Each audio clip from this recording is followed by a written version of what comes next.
We call this meeting to order of the Board of Supervisors for Monday, April 1st, 2019. It's not an April Fool. So let's start with the Pledge of Allegiance. All rise. I pledge allegiance to the flag of the United States of America and to the republic for which it stands, one nation, under God, indivisible, with liberty and justice for all.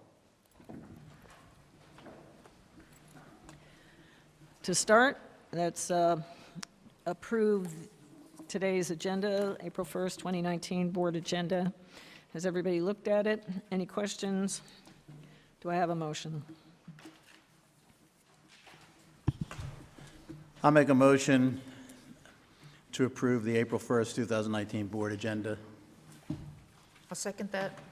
I have a motion and a second to approve the April 1st, 2019 board agenda. All in favor say aye. Aye. All opposed? Motion carries. The executive session report, we have none at this moment to report. Moving on to approval of the bill list.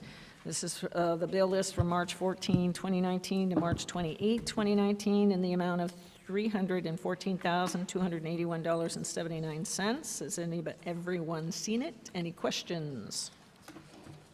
Mr. Tieberman, I have just one question.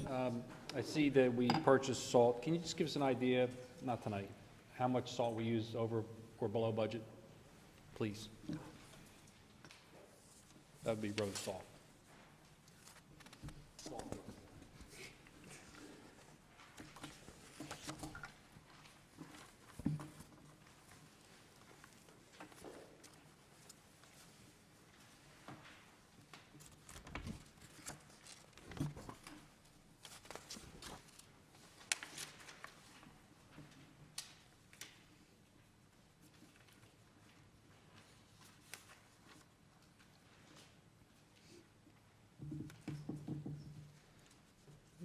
Make a motion. I'll make a motion to approve the bill list for from March 14th to 28th of 2019.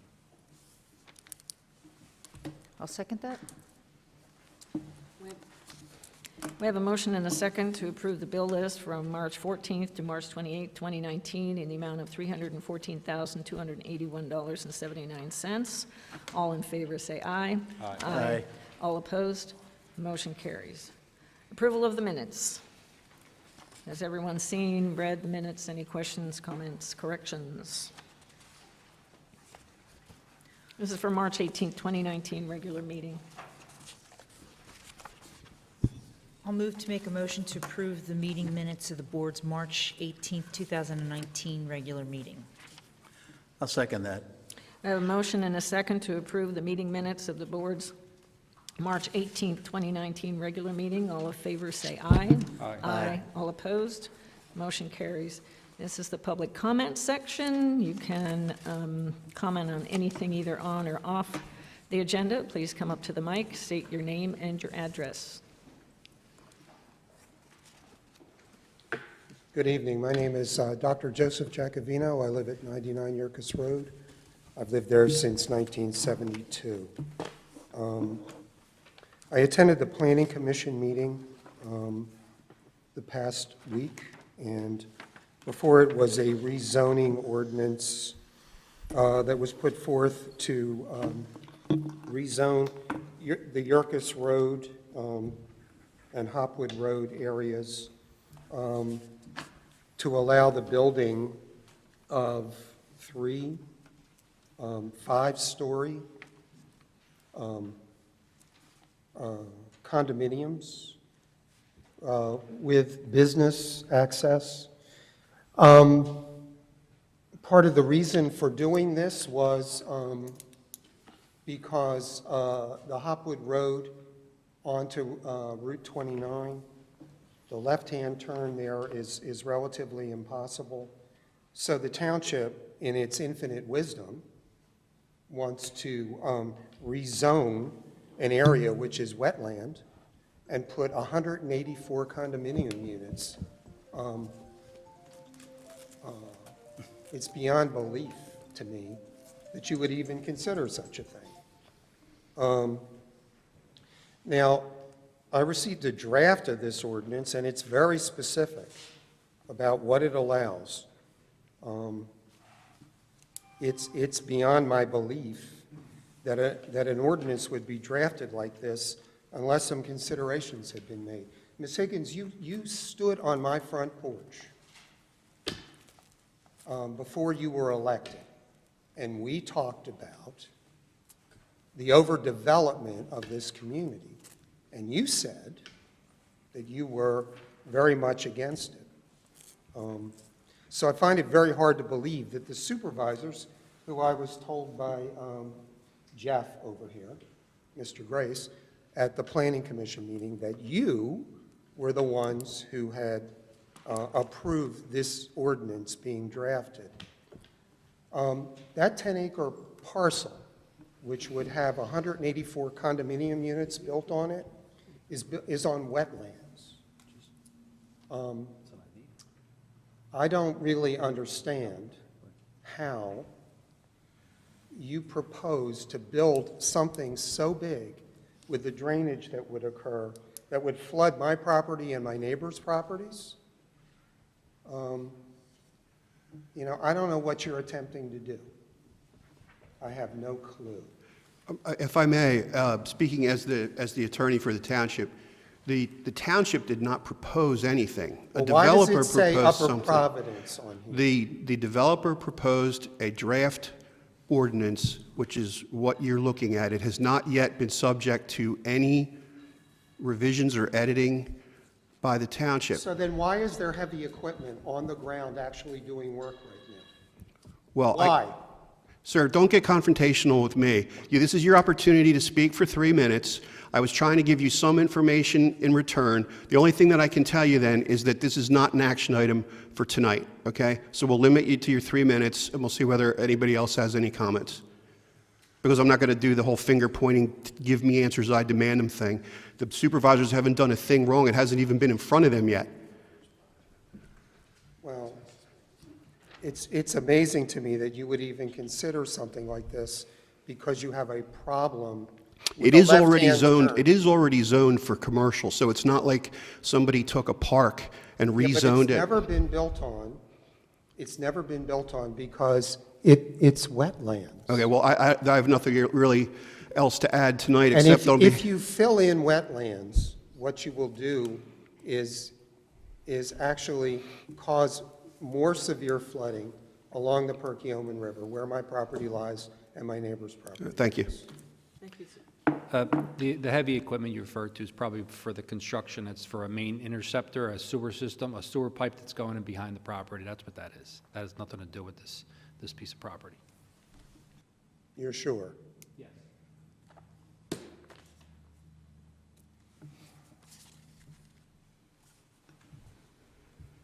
Anyone else have any comments on any topic? If not, we'll move on. There's 2 public hearings tonight, and I will pass the baton to Mr. Bresnan. Okay. Bernadette, it's you first, right? Yeah, you're listed ahead of Mr. Cool, so I'm just going how it is on the...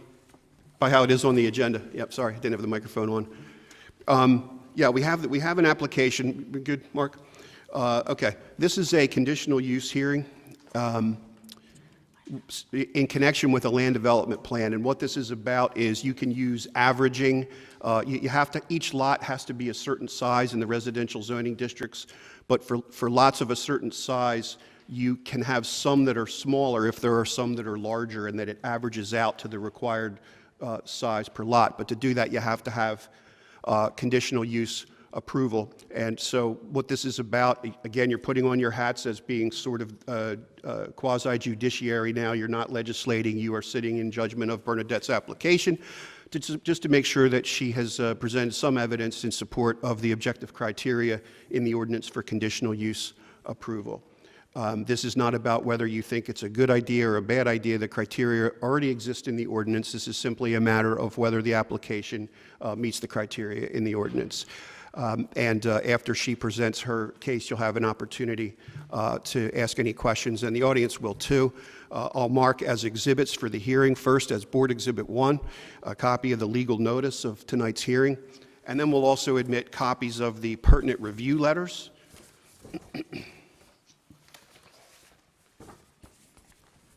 Those include a Montgomery County Planning Commission letter of today's date, one from Jeff Grace from February 1st, one from Gilmore dated February 6th, one from McMahon dated January 30th, and one from the Township Fire Marshal dated February 6th. Sorry, Mr. President. February 15th. That was for the next one. Oh, that's for the next one, I'm sorry. We got two letters. The county letter's February 15th. We That's got. the one I had. I I'm just wanted sorry. to make sure. That's on Mr. Cools's case. I switched them, I switched the two letters. Okay. So do your dates line up on your review letters then? Yes, then they do line up. Okay. And then I also had marked a series of exhibits. I did not mark the conditional use application. All right, well, let's make that, we can make that a board exhibit, so I'm down to, I was going to use Board Exhibit 1 as the legal notice, and then call the county letter Board 2, the letter from Jeff, Board 3, McMahon, Board 4, Fire Marshal, Board 5, and then we'll call the application Board 6, Which one was the Gilmore one? Board 4, and then McMahon 5. Okay, we're going to have to do them again. Well, I'll go over them with you after, make sure we have them straight. Want to do them now? No, it's fine. Okay. Okay. And then I had, am I allowed to speak on the As long as I can hear you, just yell. Okay. I had a series of exhibits which are also able to be shown on the board, which are the by right plan,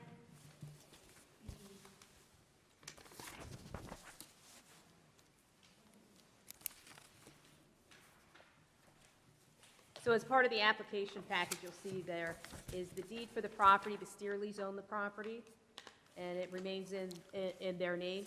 The CV of Rick Mass, the engineer who will testify, the by right plan. The by right plan, the conditional use plan, and the colored rendered conditional use plan.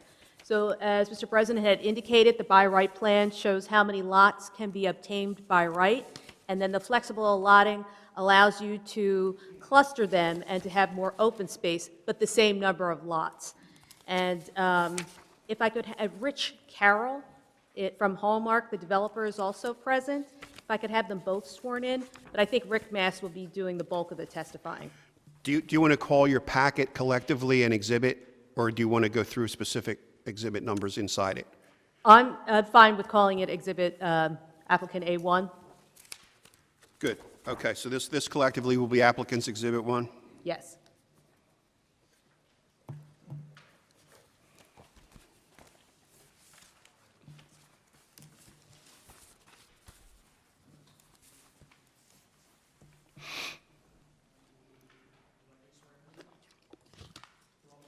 Can you swear both of them in? Stand, raise your right hand. You solemnly swear testimony that you give is the truth, full truth, nothing but the truth, so help you God? I do. And your full name, sir? Richard C. Mast, M-A-S-T. Richard R. Carroll III. And you spell Carroll, 2 R's, 2 L's.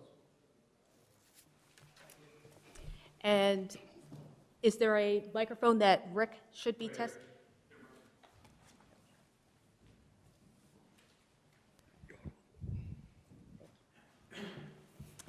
I'm not sure if the board is familiar with Rick. He has testified several times in front of several municipalities as an expert in civil engineering. I have attached his CV to the exhibit package as Exhibit A12. I don't know if you want to go through his qualifications and education and background. Board members, I don't think there would be any difficulty accepting him as an expert witness on the topics that are at hand for the conditional use hearing. Is there anybody who would have any concern? All right, so let's have him admitted as an expert in connection with his testimony in support of the conditional use application. And Rick, you were retained to provide the by right plan, the conditional use plan? Yes, that's correct. And in fact, the developer has also submitted a tentative sketch plan also, correct? That's correct, and the tentative sketch plan is based on the conditional use layout. And can you briefly describe for the board where the property is located and what the property is like? The property is located at 395 Greenwood Avenue, which is zoned R1 residential. It is just to the west of the Perkiomen Township municipal boundary. In fact, the municipal boundary runs along our eastern property line, and it's directly opposite Woodland Drive. The property is what you see as colored, all the shades of the coloring, and it's a total of a little over 24 acres, 24.2 acres, actually. And can you describe for the board the topography of the property?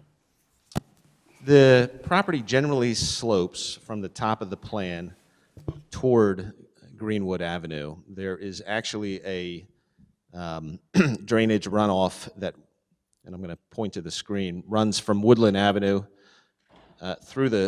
parallel to Greenwood Avenue through the bottom as you're looking at the plan, portion of our property. It is not primarily steep slopes as regulated in the township ordinance, but it is generally sloping towards Greenwood Avenue.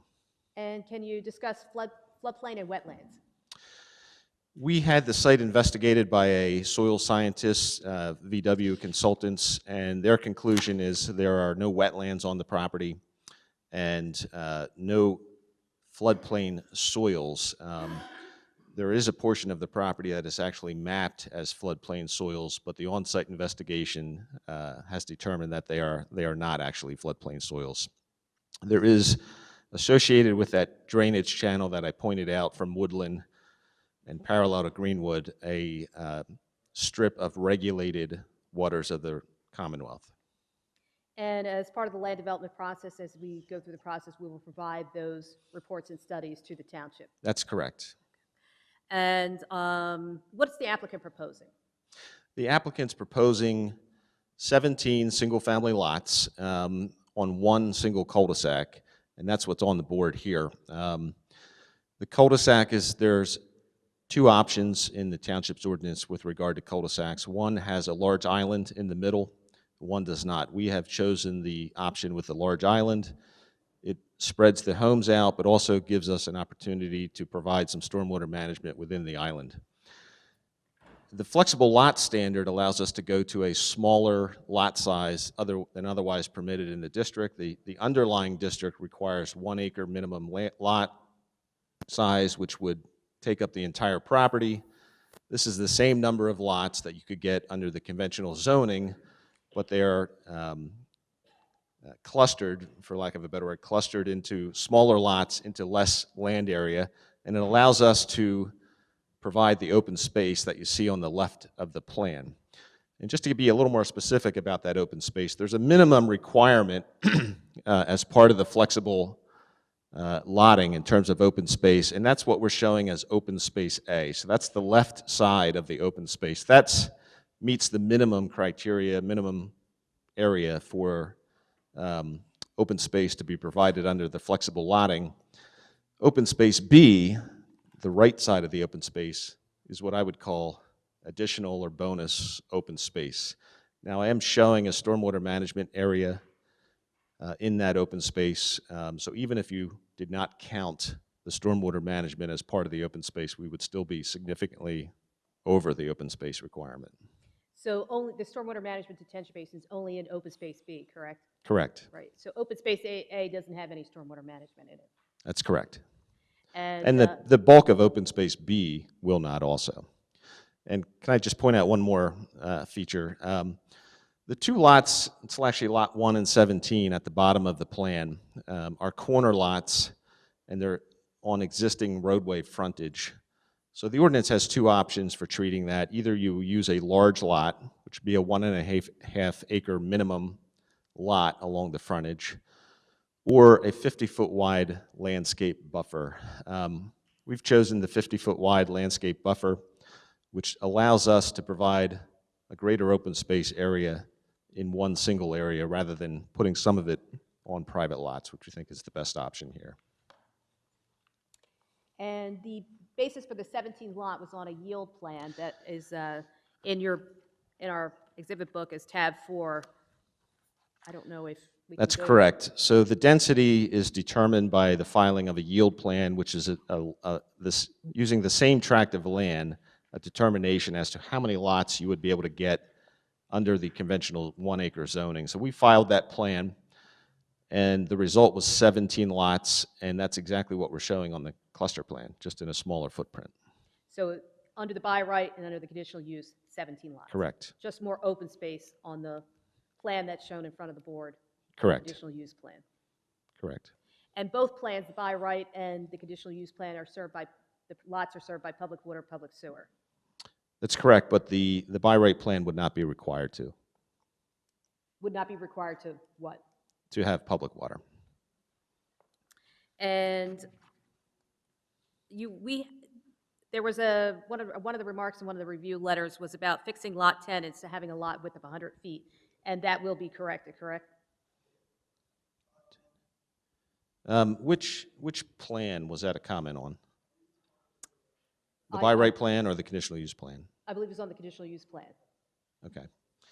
That's what I would call a will comply comment, and I would speak to Mr. Grace about the best way to handle that, but we can comply. The building setback by definition is actually measured at the building setback line, and I think that distance was along the street line. So I think that lot may meet the requirement as it is. However, even if it was determined that it didn't, there's extra room to be able to meet it. So we will comply with that. That's the short answer.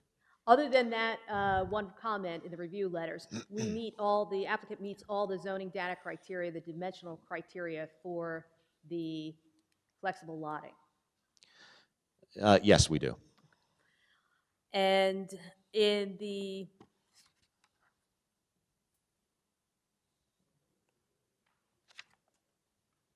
Section 18244B lists 4 criteria for the conditional use.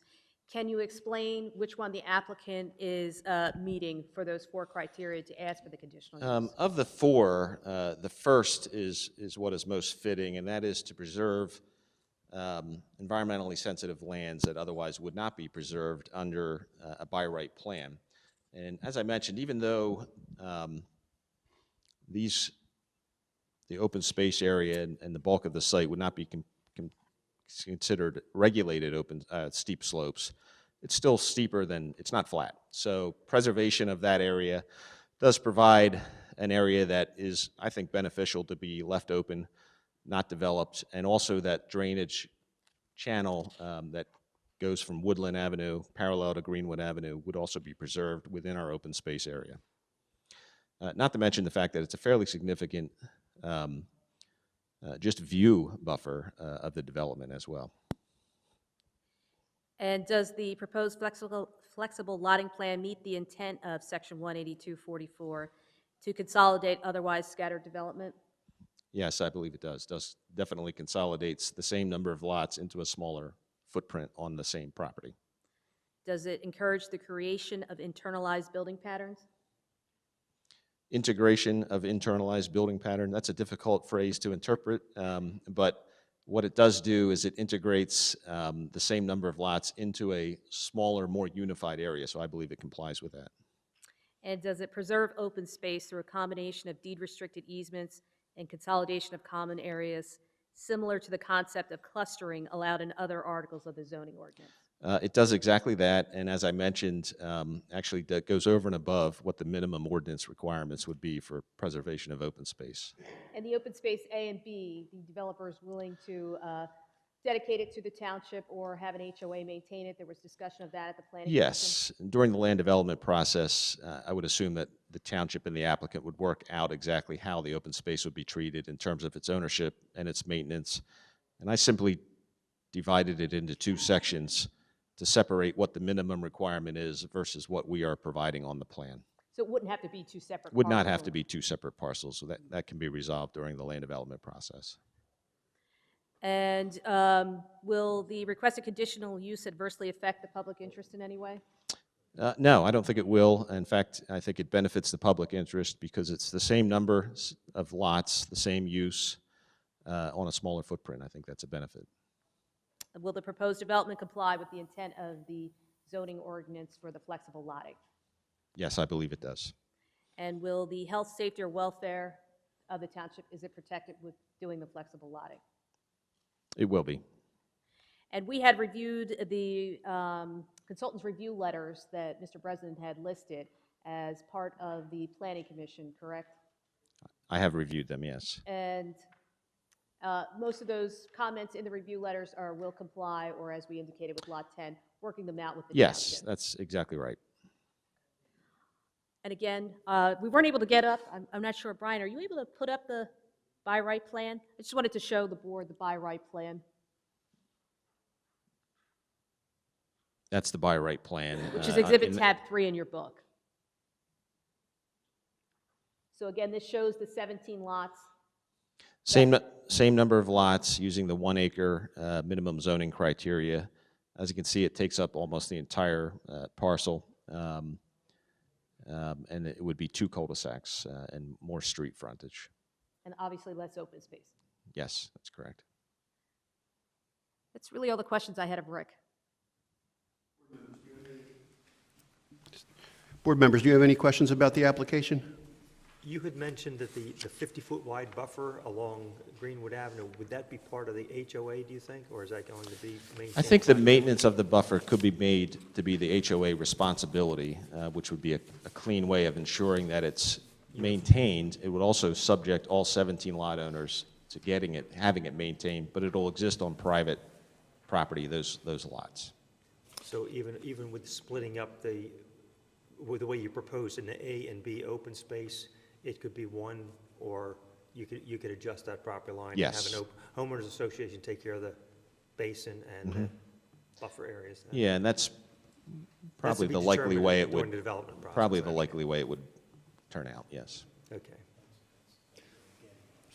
So I had the similar question, was how would the open space be maintained? In my opinion, the township doesn't want that. I mean, I'm one of 5, but that would be probably better suited for an HOA. And the applicant's willing to treat it that way as well. Yeah, I live in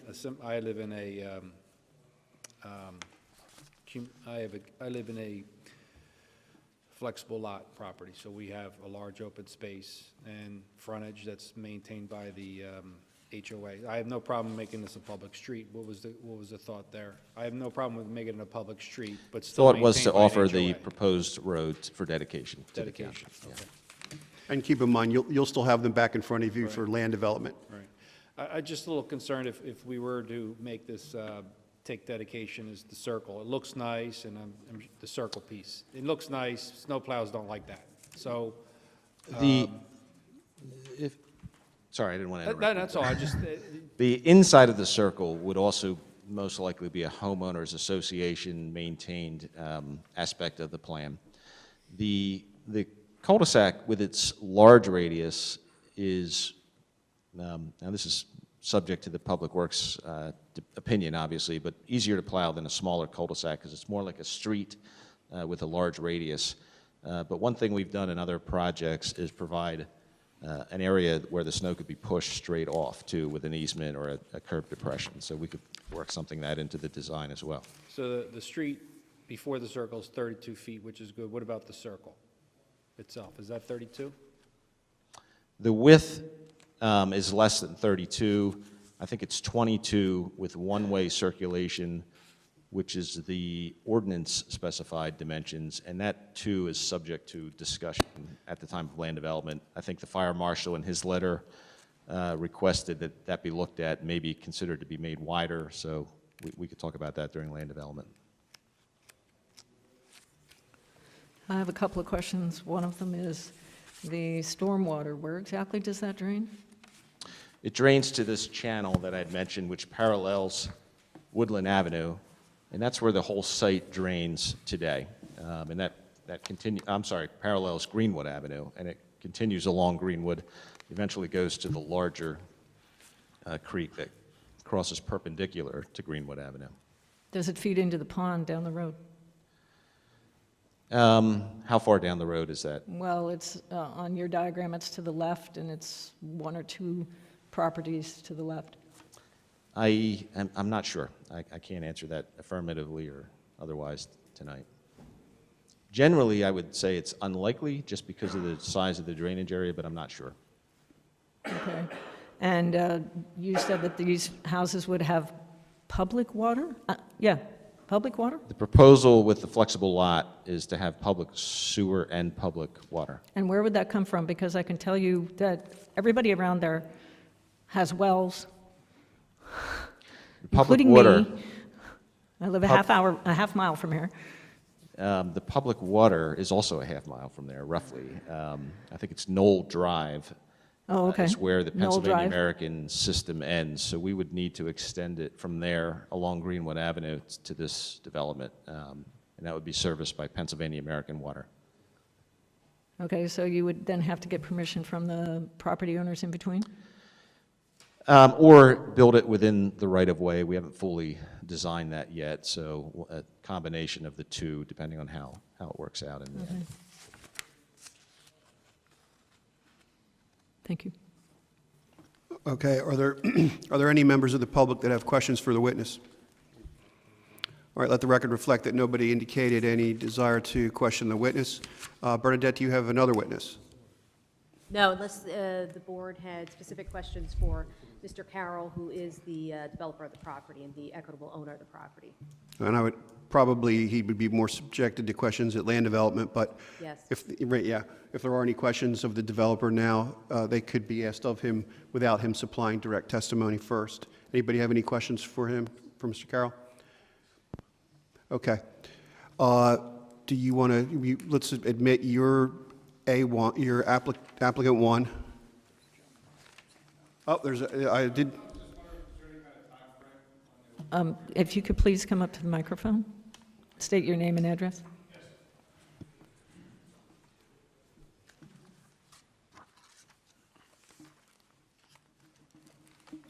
I was just wondering if there's any, my name is Bob McCormick, 1633 Main Street.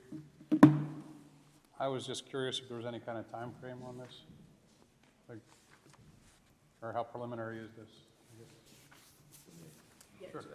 It's just a, So I should probably ask my client to step out of the room while I answer this question, but there's a whole land development process and subdivision process ahead of us. So that's a fairly, for lack of a better word, arduous and time-consuming process.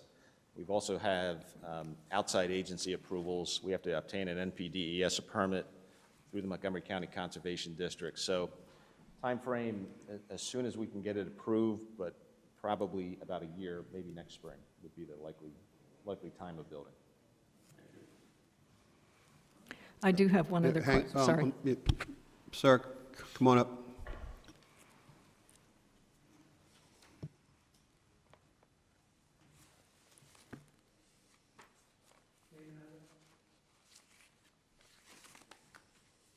My name is Ed Burke, and I live at 233 Greenwood Avenue. Burke, B-U-R-K-E. I was wondering, all these buildings that are going in along Greenwood Avenue, I think there's another section going to be talked about tonight off of Ridge Pike. It's supposed to be 100 townhouses or condos. About the infrastructure of this, where are all these cars going to go? The other property you're talking about is on Ridge Pike itself, it's not on Greenwood. It's going to exit only on Greenwood? I'm sorry, I didn't want to get ahead, but I just wonder, now, what kind of parking is going to be in that development there for parties? It's a party town. Well, each dwelling will have at least a 2-car garage, probably likely a 3-car garage. So there'll be those parking spaces, whether you can count them under the zoning or not, they'll be available. The parking right in front of the garage, so that number will be doubled, plus the driveway, plus that parking, that street dimension would allow parking on one side of the street. So that's meets the ordinance requirements. Really? It does. It's a 2-lane highway. I don't know how you're going to, unless you're extending it. The proposed road is what I'm saying. So they're going to extend the width of Greenwood Avenue. No, I'm not suggesting that there would be parking on Greenwood, parking on the proposed street, on one side only, but no parking on Greenwood. Oh, you mean through the development? Through the development. Okay. Thank you. I do have one other question, and that is, I believe for clarification, you said something about wetlands, and you did soil tests and determined that it was not wetlands, even though it was marked on the map as wetlands. Yeah, that was actually not wetlands, that was alluvial soils. So there's a broad study that has been done for the entire county, and that has areas mapped at certain soils types. It's a good broad guideline, but it's not necessarily accurate when you pare it down to a site this small. So we actually had field investigation done to determine the limit of those soils, if they're there at all. And we'll submit that information to the township engineer for review. And the ordinance does allow that flexibility as well because of the, I think, inherent inaccuracy of those large-scale maps that exist. So you're saying that it's, instead of being wetlands, it's alluvial soils? Is that correct? They're two separate items. So it's actually mapped currently as alluvial soils, which indicates floodplain. In our case, our soil scientist indicates that it's not that. And so does the topography. Like some of these areas are 20 feet vertically above that small channel. So if that was floodplain, all the houses across the street would be underwater. So it is an inaccurate document. That's why we did the field investigation. Okay. I do have information from the neighbors that part of that property was filled in with concrete. Okay, I'm not aware of where. Used where that concrete. is. And I'm that, used concrete. And that there were some court cases regarding filling in that property in those areas with used concrete. Okay, I'm not aware of where that might be or where it is located on the property.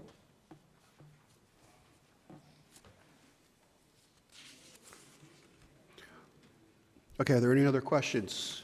And Bernadette, you have nothing else to present? No. Okay. Board members, the objective criteria are set forth in the zoning ordinance, and that's in section subpart B of ordinance 182-40. It's actually, yeah. The section on minimum tract size lists 4 criteria. If any one of those objective criteria are met, then the applicant is entitled to the conditional use. The testimony was in support of criteria 1, which is a significant portion of the tract contains natural features that would be lost using the traditional by right lotting scheme. So it would appear that the applicant has submitted objective evidence in support of the conditional use application. If any of you do not believe that's the case, then you could raise it now as a topic for the others to consider. But initially, it would appear that the applicant has met their burden for the conditional use. And if nobody has any real issue with that, I would turn it over to Lori to call for a vote. Although, let me hold off on the vote, actually. I was told that, and Tim, you can weigh in, late today I was informed that you wanted to institute a new process of deferring the vote until the next public meeting, but I don't have any details about that. That's nothing, that's really nothing that's hard and fast. It's a procedure that administration's trying to put in place to give the board a chance to review and contemplate if they want to, if they feel so compelled to take action, you can. But generally, items that have come to you for the first time, unless it's of earth-shatteringly importance, it's something that you can take up at the next meeting. But that's a procedure that you guys can waive if you feel comfortable to vote on it tonight. Yeah, none of these conditional use applications have to be decided the same night. And you'll recall there are a couple we've had in the past where we've announced the decision on a later occasion. There was one or two, actually, I think last December where we did that. When they're more straightforward, it's common to grant the relief the same night just because it's more helpful to the applicant to leave knowing that. But, yeah, Tim raises a good point. If any of you are confused or don't feel fully informed or want to talk to me about it or want to confer, you don't have to vote tonight. So do understand that. If it seems straightforward to you, then, you certainly can vote tonight. I would put this probably more in the straightforward category, so I don't really see a problem. But if any of you, don't feel the same way, then just, say so. Are there any further questions from the board members? I looked at, the consultant review letters seem to, I won't say support it, but don't find any real deficiency in it that I've seen, so. Okay, so do I have a motion one way or the other to either move it along or to table it?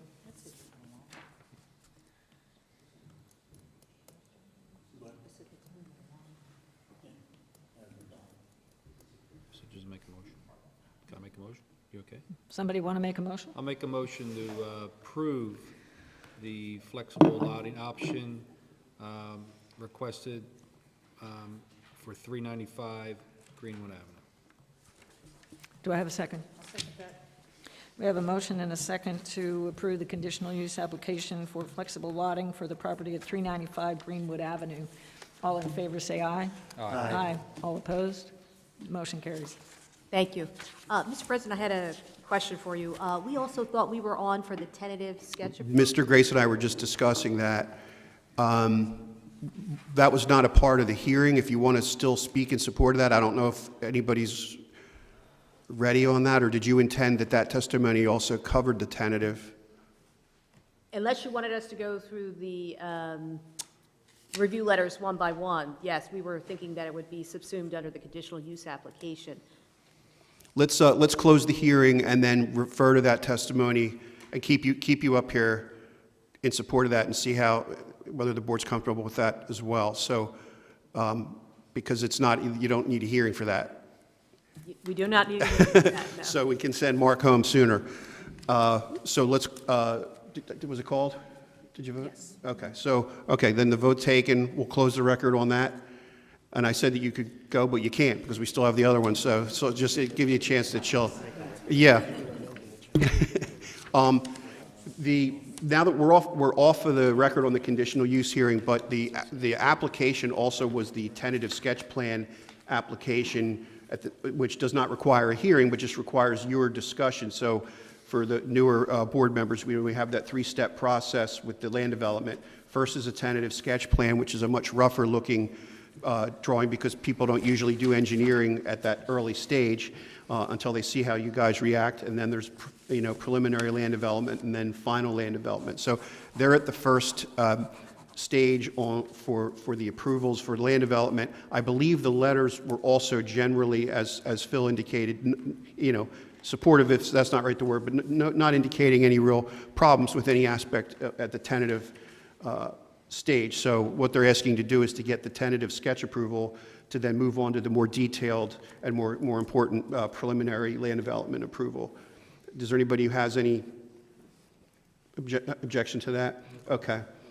It would be that you'd be referring back to the same letters that we made a part of the record, and you could consider all that testimony that was in support of the conditional use as also being roughly in support of the tentative sketch plan, and things will start to get screwed down in more detail as it moves into preliminary.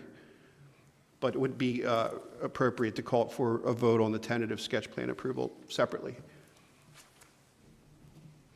Any further comments from everybody regarding the tentative sketch plan? Okay, anybody want to make a motion to approve this tentative sketch plan?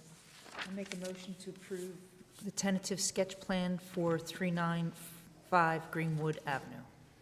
I'll second that. Subject to the consultant's review letters that are listed here? Yes. They should be a part of the approval process, correct?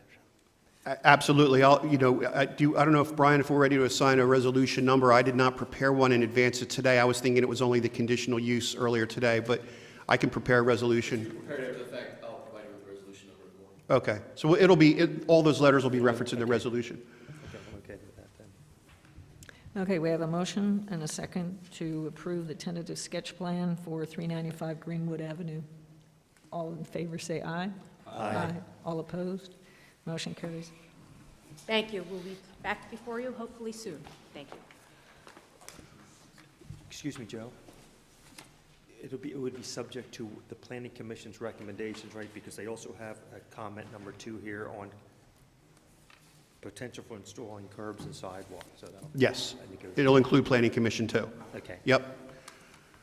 Okay, the second hearing tonight is regarding an application from Pulte Homes for a zoning change. Mr. Cools, good evening. This is not a conditional use hearing. This is a little bit different. This is still covered by the municipality's planning code because it's a requested change in the zoning ordinance. But the application, they are not seeking a vote from you tonight. They simply want to present a case in support of a zoning ordinance change and then pull back because there are no time clocks that run on a request to change the zoning ordinance as there was with the last application for conditional use. I will, despite it being a little bit different, I will admit as board exhibits, first, the legal notice that advertised tonight's hearing is Board Exhibit 1, and then as Board Exhibit 2, the letter from Jeff Grace, and then as Board Exhibit 3, a letter from Gilmore dated August 28th of last year. Is that right? Yes. Okay. And then the letter that I referred to earlier in the other hearing as having come in today from the County Planning Commission, that was actually regarding this plan. And so that will then be exhibit, one moment.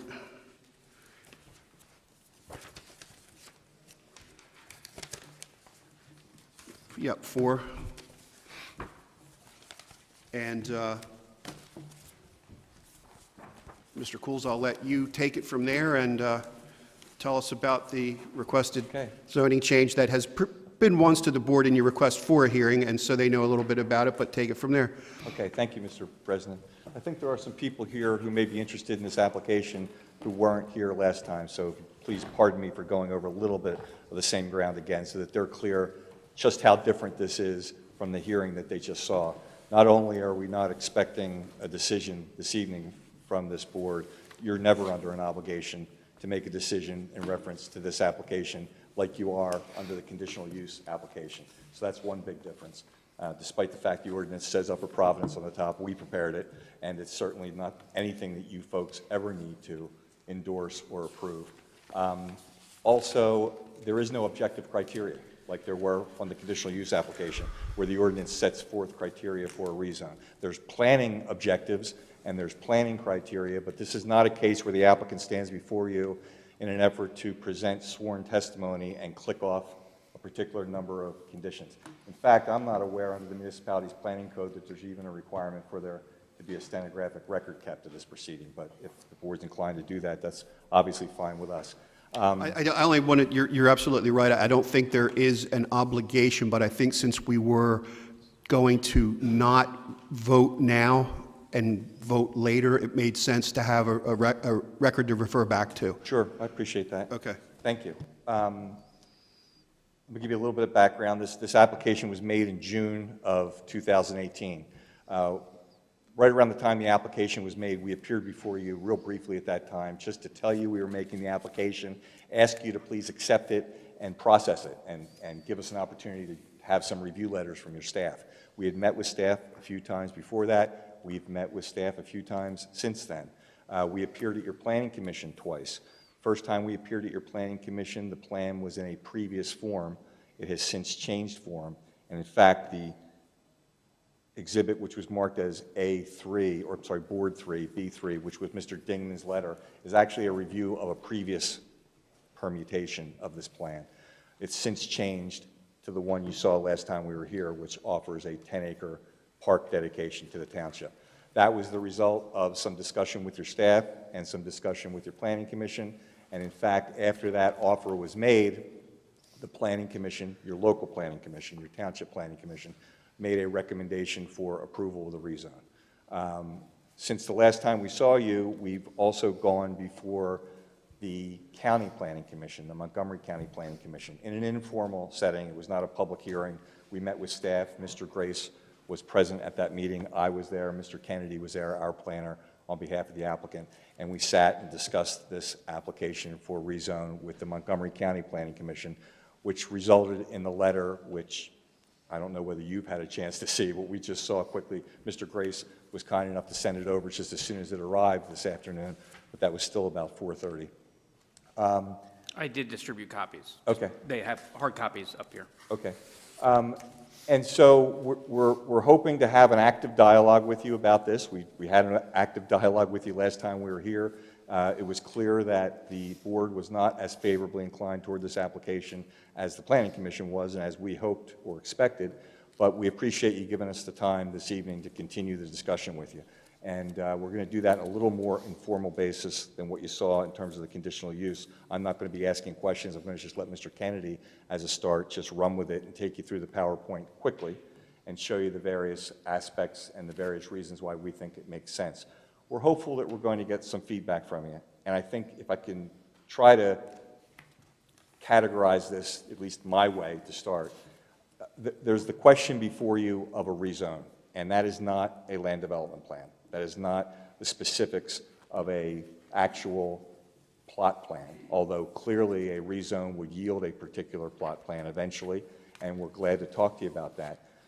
There's also the question, the threshold question of, does this property in a real sort of general sense make sense from a planning perspective as commercial or as residential? And the reason I mention it, and the reason I break down the analysis the way I have, is it seems pretty clear to me. Now, the county letter speaks for itself, but if I had to categorize it, I would say that, particularly after the discussion we had last week, it seems that the county, like your local planning commission, thinks this property makes sense as residential. Unlike your local planning commission, the county doesn't like the plan. And I think that I didn't sense a great level of warmth from the Board of Supervisors regarding the plan. But if it turns out that you do want residential, well then we'd like to have that dialogue with you to see where the plan might go.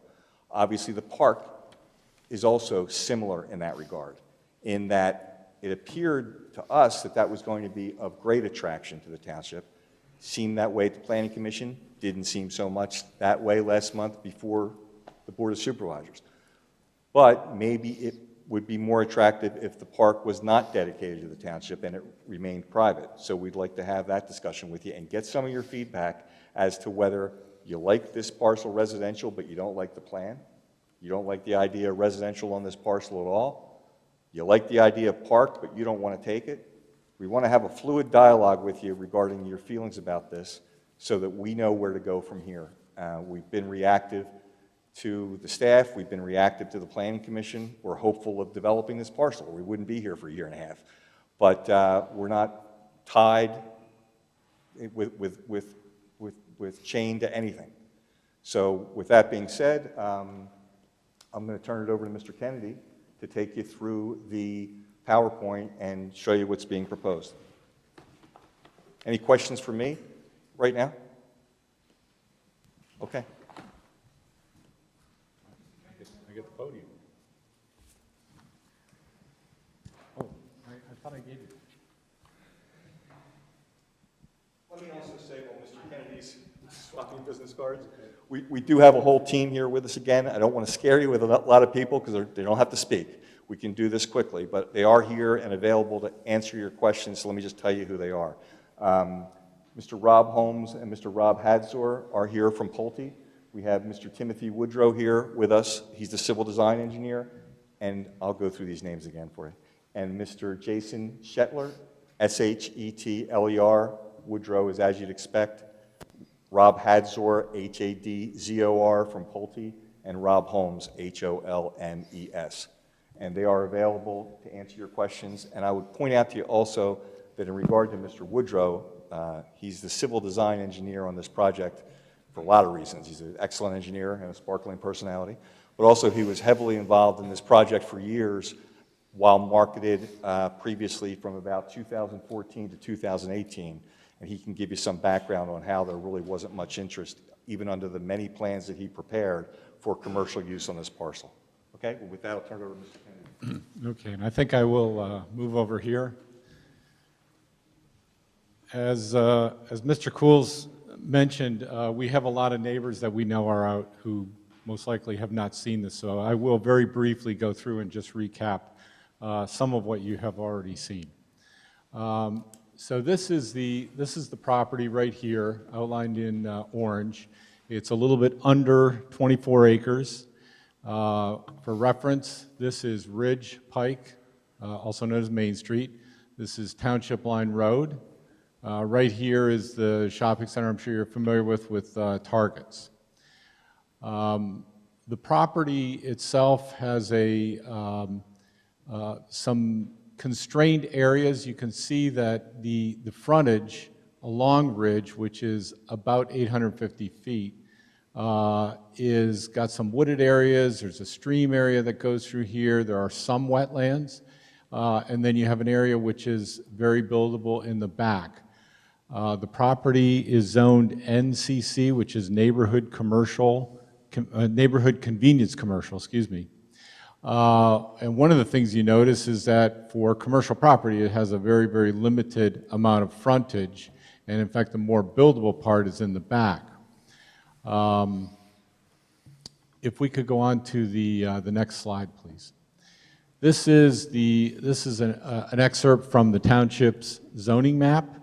And you can see right here, this kind of lighter reddish color is more NCC, neighborhood commercial. This slightly darker color here is the shopping center where Target is located.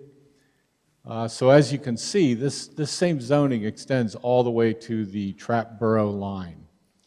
One of the reasons why, when we started working on this, we came to the conclusion that commercial is not really appropriate. There are really two main reasons. Number one, over time recently, there has been a significant softening of commercial demand. I'm sure many of you shop online and use certain online sites such as Amazon and Wayfair, et cetera. I've been in this business for 30 years, and it is striking how much of less demand there is for commercially zoned real estate. And the trend that we are seeing is that obviously people do still need stores. People still need to go to the grocery store and other types of stores and entertainment. But we're seeing a trend for only the very best, the very prime locations.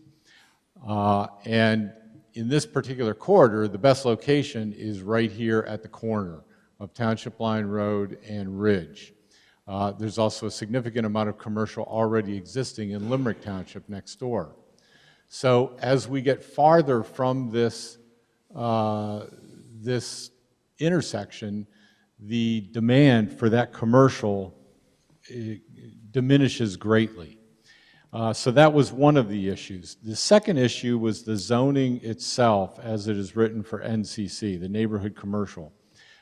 It's really written a little bit more like an infill or small shopping center type district.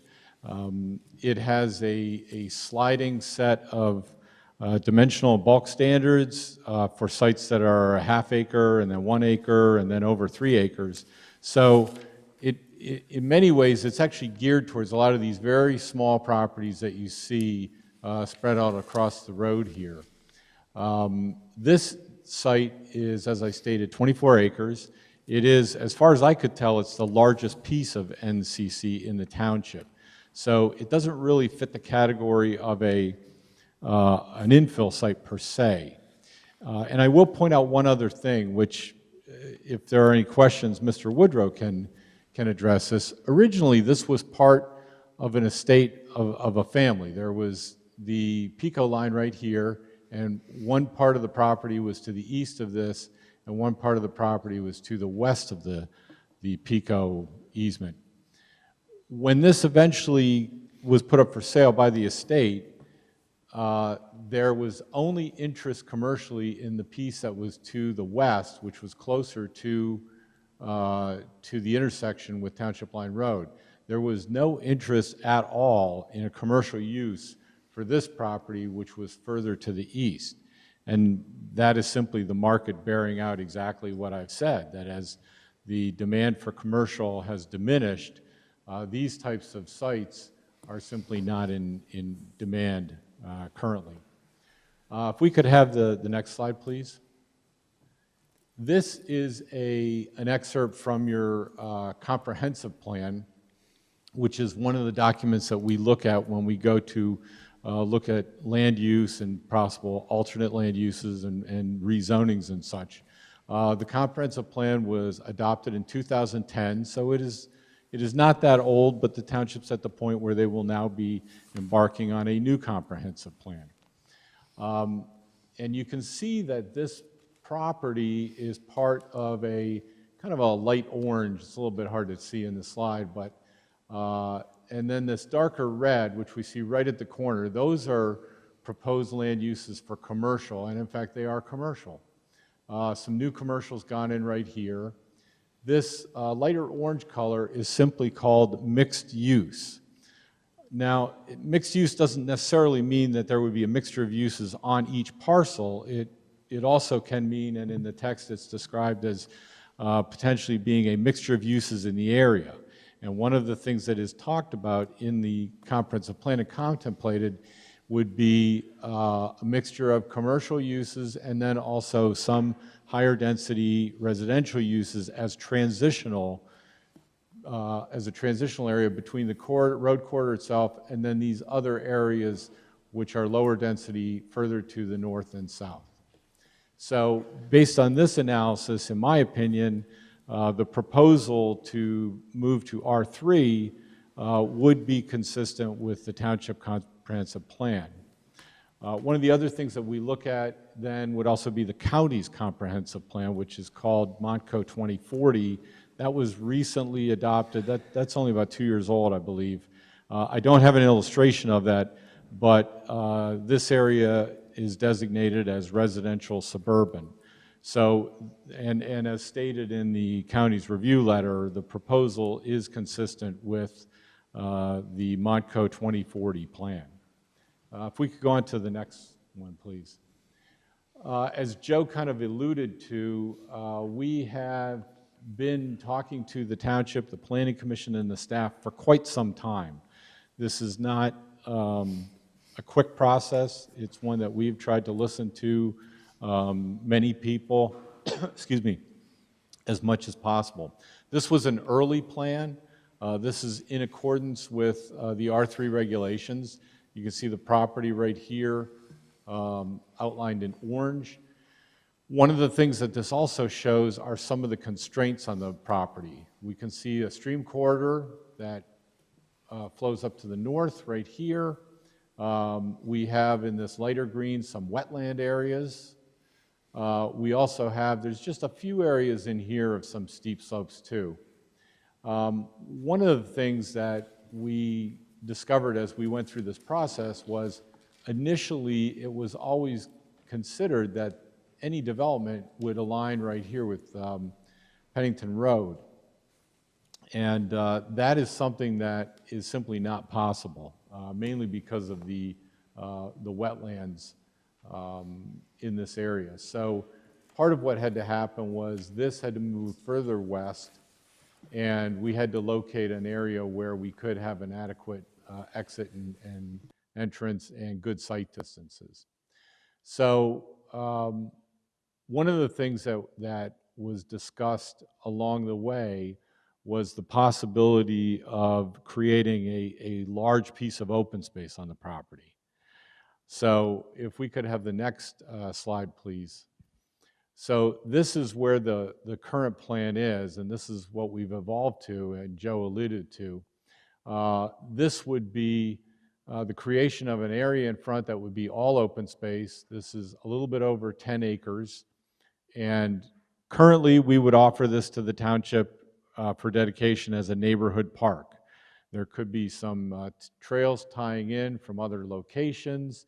This is a little copy of the trail map up in the corner, and there basically is a future trail planned for the Pico easement, either along it. We could obviously construct part of that on this property pretty easily.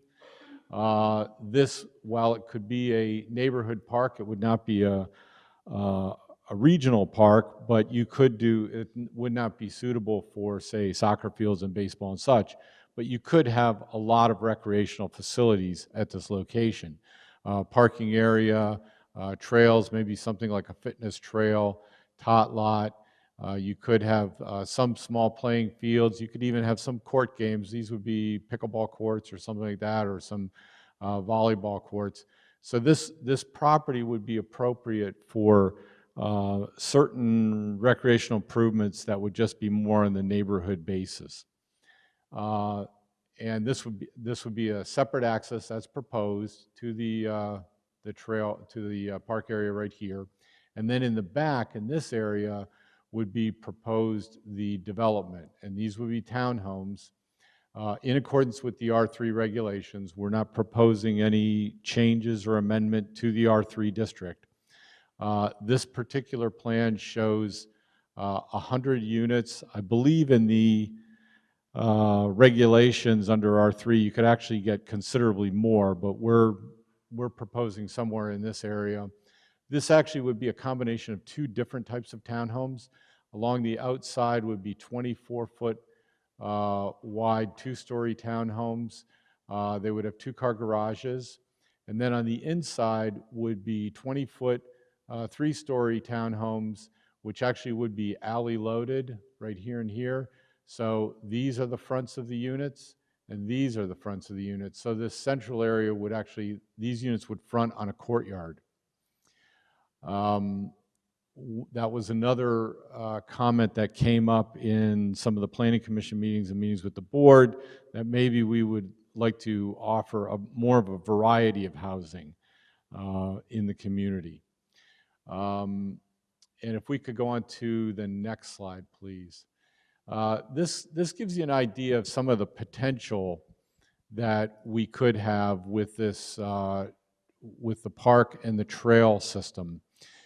Here we see the site located right here, and then in green we have the 10.5 acre proposed park. And as Joe said, this either could be offered to the township or it could be maintained by the HOA. These are some of the trails that are indicated on the trail plan, and I realize they're not paved. At this point, they're kind of dirt tracks that are used by people sort of more casually. But they, as you can see, they do lead to neighborhood locations, and they go up here to neighborhood locations. One of the things that taking, sort of looking at the big picture that we could provide would be some type of trail connections here. This is also a future trail that's located on your trail plan right now. This right here is the Taylor Farm Park that the township owns. So one of the goals would be to allow these households up in this part of the township, and even these areas, these households here, a way to get down safely to the Taylor Farm Park as it is developed over time. Obviously, at this point in time, it is not, but it's the type of property that could become a recreational facility for the township. We're also possibly, we've made accommodations for a future road connection between this property and calling where Lidl's supermarket is going in here. And this has had a road connection integrated in with it. The idea here would be to try to have some connection so that people wouldn't have to keep, coming out to the road and making turns in. It's just kind of an alternative thoroughfare. And then if I could just go to the next slide, please. This is one of the reasons why we thought that a park might be a good idea. What you're seeing here in red, this is the northern part of the township. There's, if you're familiar with the shape of the township, there's kind of a little piece that shoots up to the north, and this is Limerick Township here, this is Perkiomen Township here, and this is Trapp Borough over here. And in fact, I believe the last discussion, the conditional use was somewhere over here on Greenwood Avenue. I did a real quick count of these these neighborhoods up here, and there's about roughly 225 households that right now, because of Main Street, they do not have any direct access to any kind of park, any neighborhood park. So from a planning standpoint, that was one of the things that we thought would really be a benefit, so that these neighborhoods could all utilize this park, and then in the future, as trail connections were made, work their way down to the Taylor Farm Park. So that really is kind of the overview of what the property is like and what can be done with the property under the R3. If I could just go on to the next slide. This is kind of a summary of the plan itself and the property itself. Obviously, the property has a lot of constraints, and where they're located up against the road, it makes it very difficult to use for commercial. In addition, we've got a very soft demand for commercial, and that is a trend that is not going to reverse itself. The internet shopping is here to stay, and so we will see less and less commercial locations everywhere in the Delaware Valley. This is not anything that's unique to Upper Providence Township. We think that the R3 would be a good transitional district to transition between the actual Main Street corridor itself and the adjacent R1 and R2 uses that are to the north and to the south. We think that there are several opportunities for open space and trail connections, and we are willing to work with the township. We were hoping to get on the agenda of the Parks and Recreation Board. However, their last meeting, there was not a quorum, so if this were to move forward, we are more than happy to talk to the township open space, Parks and Recs people to see if they have an interest, and if so, what exactly would they envision at this location. We do have a favorable, for these types of units, we have a favorable fiscal study. We did do a fiscal analysis. One of the advantages of townhouse units is they generate very, very few school-age children. And currently on the plan that you saw, we would have an annual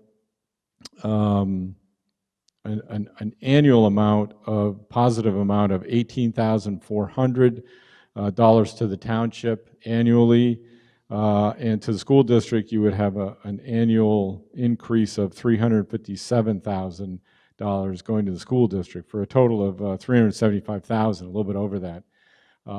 This would generate a total of 17 school kids in this type of community.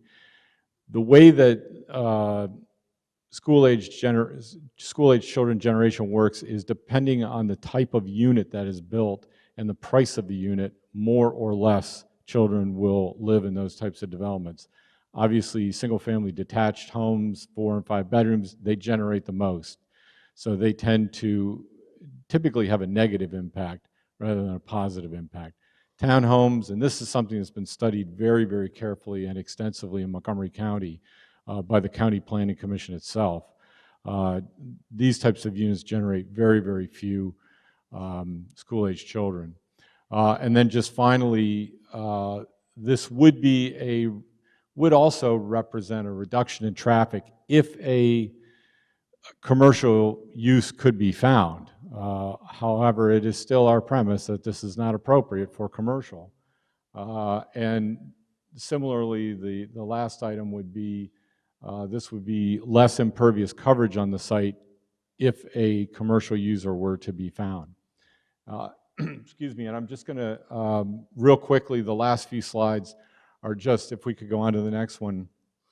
These are some examples of the townhomes that we would propose to build that Pulte produces. This would be the townhomes that are on the outer side of the ring, the 24-foot, 2-story townhomes. They all have 2-car garages. And if we could go to the next one, these would be the ones on the inside. They're alley loaded. They also have 2-car garages. In terms of parking, there would be 2 cars in the garage, 2 cars in the driveway behind it, and then we would anticipate adding at least 0.5 spaces per unit for guest parking, because we do know that that is a concern. It was a concern raised by this board and also by the Planning Commission. So we did take a look at some of the existing townhouse communities in the township, and we would at least have 0.5, but we also have room for a little bit more. And that's really my whole summary of what we're proposing. Before we go to further questions, may I, Mr. President, some of the things that were mentioned. Why don't I mark as applicants exhibit A1. Okay. Mark and hand up to you a copy of the PowerPoint. Sure. Okay. And as applicants exhibit A2, I'll mark and hand up to you a copy of the fiscal impact analysis that we referred to. So you can pour through that at your leisure, or laugh, you'll cry. And I'll also hand you up as applicants exhibit A3 a March 27 memo from Mr. Kennedy, which does a survey of some of the surrounding townhome projects and the actual parking provided on those projects and the parking that Pulte understands is necessary for a project like this. Sure. Yep. And I'll hand those up to you, and you can move on to any questions Mr. Kennedy. Board members, questions for the witness. Mr. Coles is looking for a candid dialogue with what you like and don't like. This is not a hearing like before. This is your call whether you want to change the zoning. So whatever concerns you have, there's no bad question. Okay, so my first question is, how many bedroom units are they, the 3 stories and the outer ones? These would all be 3-story bedrooms. Is that correct? Three-bedroom units? So the outer ones and the inside ones would all be 3 stories. Or 3 bedrooms, sorry. 3-bedroom units, you're going to only have 17 children? Yes, and we are more than happy to provide, copies of the county report. This is something that has been studied. This report was put out in 2012. It studied literally tens of thousands of units in Montgomery County, townhouse and multifamily units. Okay. Tonight's the first time I had a chance to look at the Montgomery County Planning Commission review. Mm-hmm. Okay, and evidently you only had a chance to look at it at 4:30, but my initial review was not as positive as yours was. Okay, I only got through 2 or 3 pages. Okay, on page 2 under Township Comprehensive Plan, the Montgomery County Planning Commission says we question whether the application or introduction of R3 district zoning permitted townhouses with a maximum or a minimum lot size of 2,000 square feet and a maximum density of up to 6 dwelling units per developable acre to this site constitutes an appropriate transitional residential use to the adjacent properties.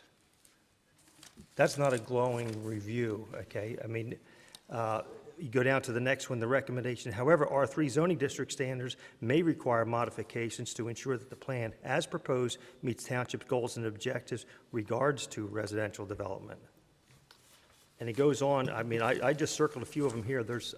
I think you need to take a hard look at this besides our township zoning. Well, there's no question the letter speaks for itself, and I don't want to try to characterize what's written on 3 pages. Everybody can read it.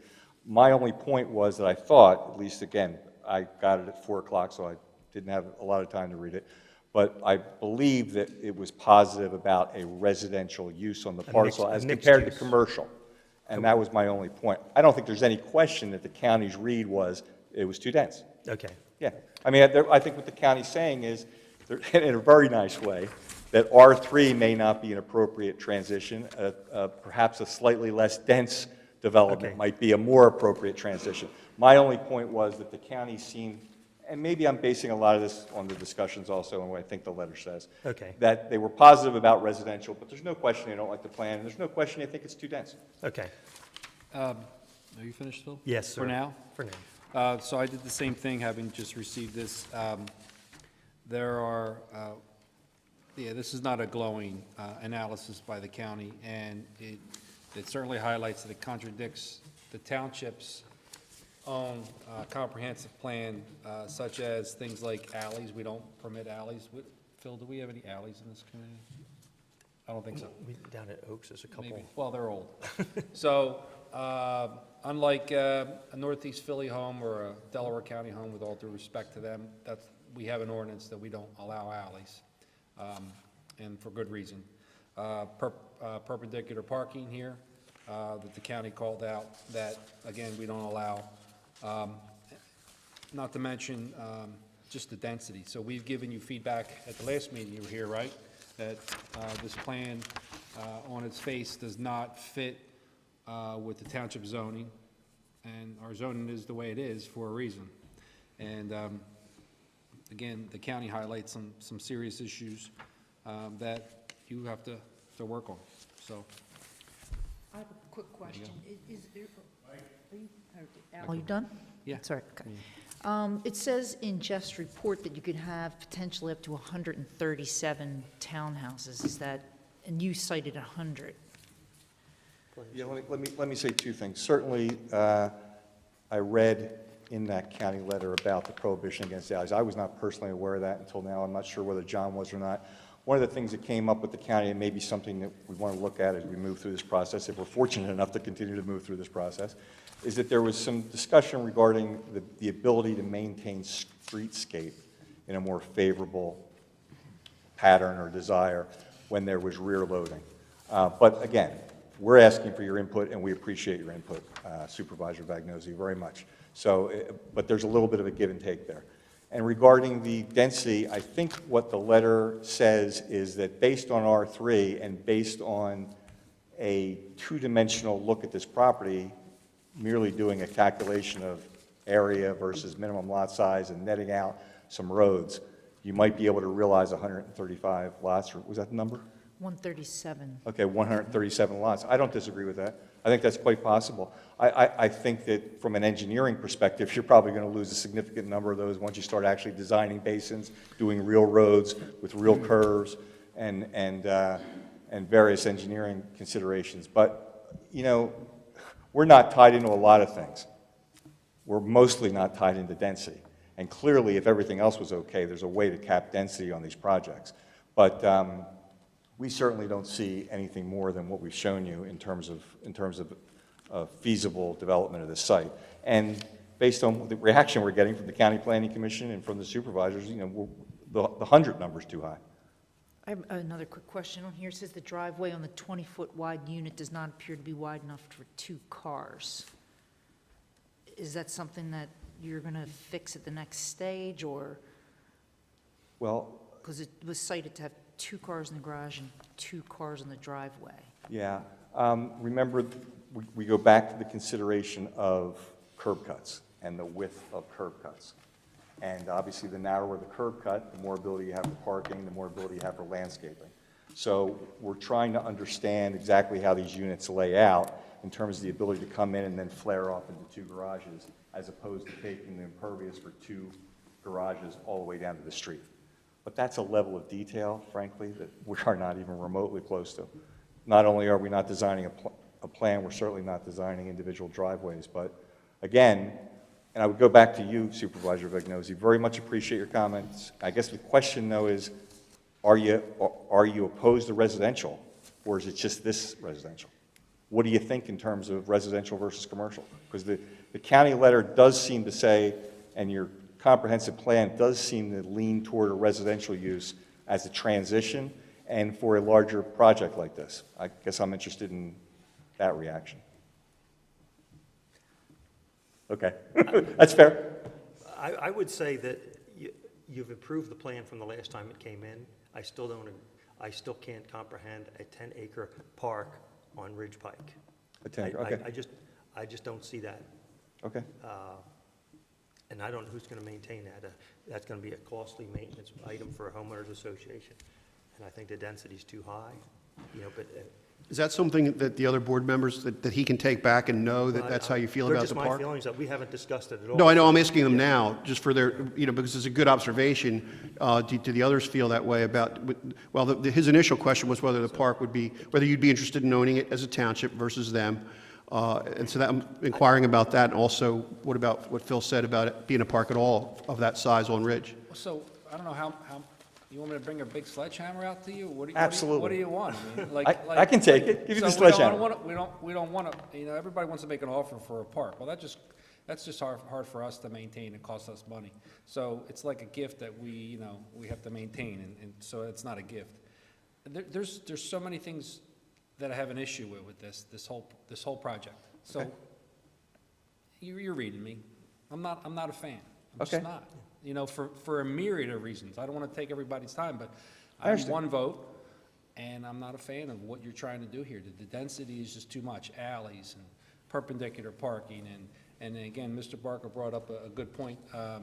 The last meeting we were here, you know, as soon as you put these homes in, all the people who have commercial properties along Ridge Pike are gonna be, the residents are gonna drive them bananas every time a commercial property wants to do something that they've done for 20, 30 years, they've been there. And then all the residents who live behind this or around this, and they're gonna have, you know, what you're proposing is almost 100 homes. It's just a lot. Okay, well, let's stay on that for a minute, because that was a topic of discussion at the county. We actually brought that up to the county because we shared with them the last time we were here before the board. One of the considerations they raised was the commercial, I think it was you, Mr. or Supervisor Barker, that said, you know, the commercial along Ridge, and then if we have new residents, we've been through this before, I think was the comment, new residents are going to come in and say, I'm living next to the commercial. That would be an argument for keeping this parcel commercial. And so I guess I'm wondering, is that enough of a consideration that you want to see this parcel stay commercial? Because I can tell you what our reaction was and the county's reaction, and I'm not debating it with you, Mr. Vagnozzi, that's your feeling. I don't think I'm going to change your opinion, and I respect that. But there was a lot of space to the rear of these properties, and there was a lot of opportunity for buffering, and that they were parcels that had some commercial use on them today, and I understand that the resident doesn't care whether it's there today or not. But that would be an argument for leaving it commercial. So is that where you are, that because of the commercial uses along Ridge, you don't see any residential use of this parcel? Or, Mr. Vagnozzi, do you see yourself at some point saying, okay, you finally got into the right density number? Whether that number is 12 singles or What's allowed now? What's allowed now? What could you build there? do we now? know what the buy rate is in NCCC? It's not allowed. Residential is not allowed. Okay. You can only do a commercial type use. So it's between 0 and 99. Right, somewhere in there. It's between 0 and 99? Come on, you can't do better? I mean, what would you feel comfortable with? What number would you say, okay, that's the right number? I think we're starting at 0. Yeah. Okay, you don't want to You don't negotiate wanna- against yourself, and I I'm not going respect to give that. you a number, Yeah, and then we don't wanna- because what happened here the last time is, you know, I expressed my concerns, and then right away it was, well, we're not going to build those trails that don't connect to this park, and we can't do that. So that's your number, 99. If we say 93, not really 90, 93. If we say 93, you're going to give us all those trail connections, but you didn't agree to that. And I still go back to when the Lidl went in, that was always NC when they built that shopping center there. And I walked those property lines with those residents multitude of times, making sure they knew where the property lines were, where the buffers were going to be. And I don't want to have to do that with this property here. So you would be responsible for a buffer, even though they're buffering nothing at this point. But I think that the number's too high. I don't know what the number is. Okay. But the park, I mean, we have a lot of park space. I don't know that we need another park. We don't have one up in the north, what we call the neck of the township. There's nothing up there. So there might be a good spot for it somewhere there, but I don't know if, I have a problem with it being right on Ridge Pike. We I have just do. Taylor Park, that'll be a future park. Yeah, but it's Right. not in the neck. Right, What you okay. described, Right. that's that long section that goes up to Perkiomen Township. Okay. I think before it drifted to a conversation about a number, there was the one-click broader question of residential as a concept, as the buffer zone. What about, is residential just a total non-starter, or, you know, where it's not a matter of the number, or is it conceptually still in play, not to commit anybody to a number, but it would be conceptually still in play if it was at a density you were comfortable with?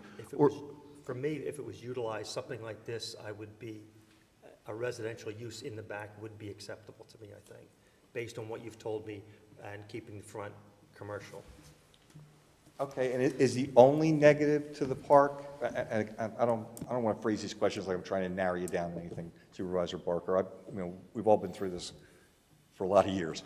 But is the primary opposition to the park the cost, or are you worried about, you have a safety concern about a park on Ridge Pike?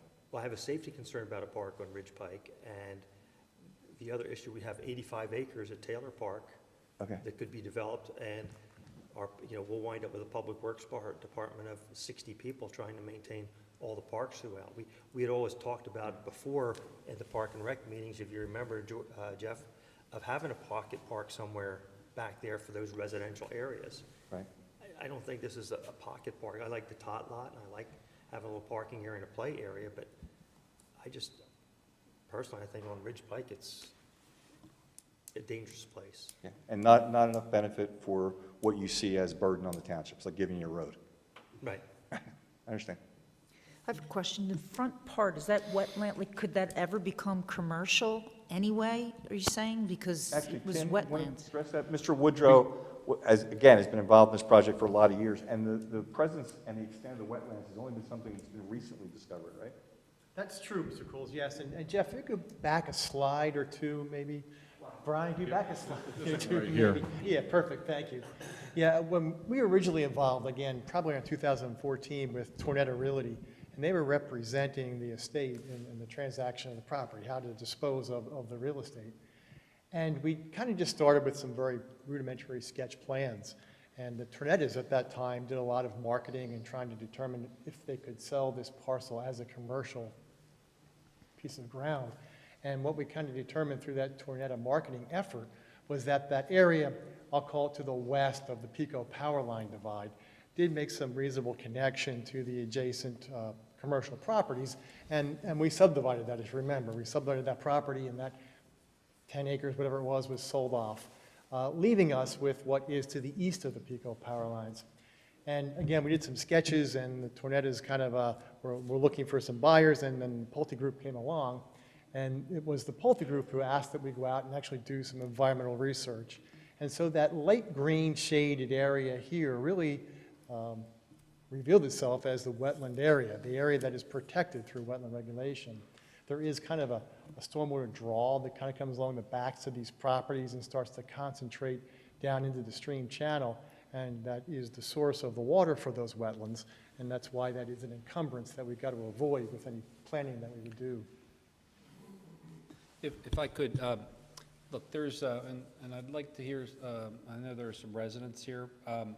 If somebody wants to come say something, we're having a hearing, you're presenting something to us, right?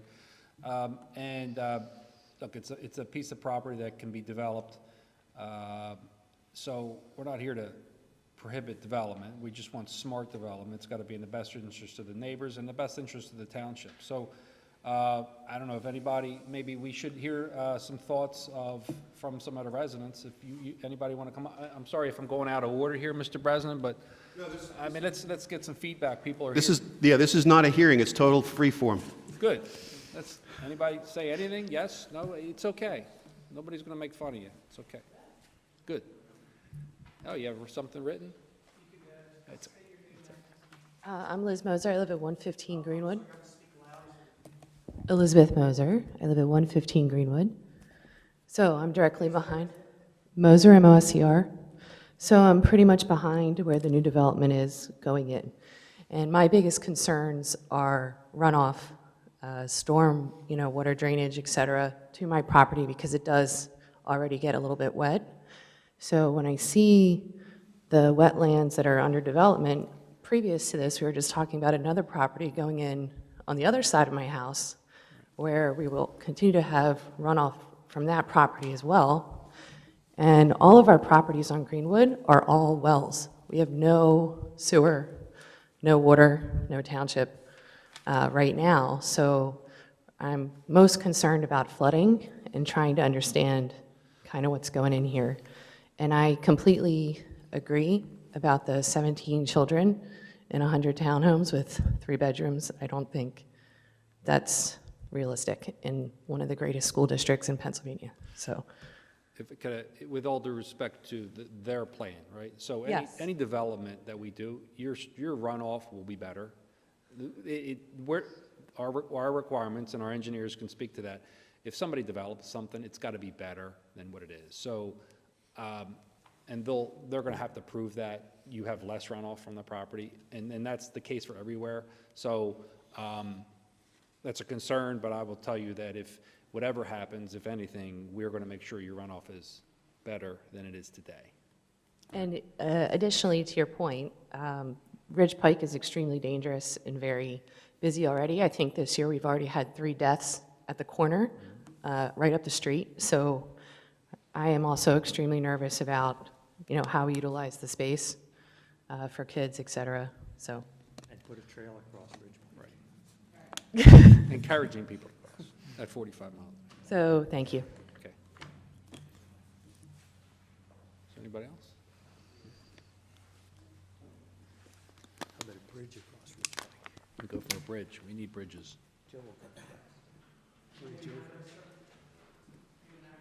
John Wynn, 1635 West Main Street, WYNNE. Just going by the preliminary map there, really just 2 concerns. One, where the access is going into the cul-de-sac community, the tie-in. It doesn't look like anywhere where there's a connecting road. Would there be a traffic light? Because if you have 100 homes back there, figure on a minimum of 200 cars. So you're going in and out. As Mr. Vagnozzi stated, I am one of the businesses on the far corner to the right of that development. I'm probably at the very edge. We have an auto repair shop. Ridge Pike is a speedway. You're going to have people entering that road where there's no traffic light. The traffic light's up where the new shopping center is. It makes no sense to tie in something there unless you're going to tie it into the shopping center, because you're going to have cars pulling out. Rush hour traffic, trying to make a left-hand turn out of my business is almost impossible. Everybody makes a right coming out of my business. I can't imagine where that tie-in road is, because it looks like it's going to be like on the uphill slide by like where Wotan's would be, I would think. And that's kind of where the abandoned houses are up there. I would think that's where it's going to be tied in. But you're going to have people coming out, they're going to be coming onto a hill. I think that's going to be a bad spot for that amount of traffic coming in. And then I guess the second thing, that I worry about being a business, and, we've been in business 14 years now with the township. I am a commercial business. I'm an auto repair. Nobody wants auto repair anymore. So, but my property's clean. We keep it tidy. I want to know between the back of my property to where the houses would be, how much of a berm or what would be there as a kind of a buffer. Because the one thing that doesn't show on these maps, right behind our property, there is a small creek that runs back behind Bob's property, my property, and also the property next to us, which is the dog daycare. So it doesn't show it on the map there, but there is a small creek that runs. I'm looking at the overview here. So. Yeah, so they were really just my 2 concerns. My main concern, and I guess the last thing is, if you have a cul-de-sac community like that, and you have the one way in, one way out, is there another emergency access like some of these other housing developments have, that if a first responder has to get in there, or what happens if something gets blocked here and you can't get it in or out? Is there another access, emergency access, that they're going to build? Would that be coming in off of like Wortman Road? Would it come in off of Greenwood? Would it go between, where's that emergency access? Because I didn't see that. So. Certainly, you're absolutely right. There's a concern in that it's kind of... Mr. Robbins is correct. There certainly is a concern about the length of that cul-de-sac or the one-way in, one-way out aspect. The property does enjoy an easement out to Ridge Pike, and I'm just highlighting that location on the screen. And so certainly, if we get into a situation where we have a rezoning, we have a plan we're developing, we would need to look at that design of emergency access in there. Absolutely a part of the development if it were to move ahead. Okay, it was stated that our township does not allow for head-in and back-in and slant parking, correct? Perpendicular. Yeah, Mr. Perpendicular Vignosi, that parking. may have been my fault. We were involved in a project in Plymouth Township, intersection of Butler Pike and Plymouth Road, right below the Blue Route interchange there, right below the mall. And it's a project that, it's kind of a new traditional community. It was developed by Sal Paone, and it's a pretty good-looking, I think, townhouse community. It has, walkable streets. It has rear-loaded alleys, and it's kind of an interesting development scheme. It's seen a lot more interest in this suburban region in recent years. And so we're kind of modeling those interior units after that development.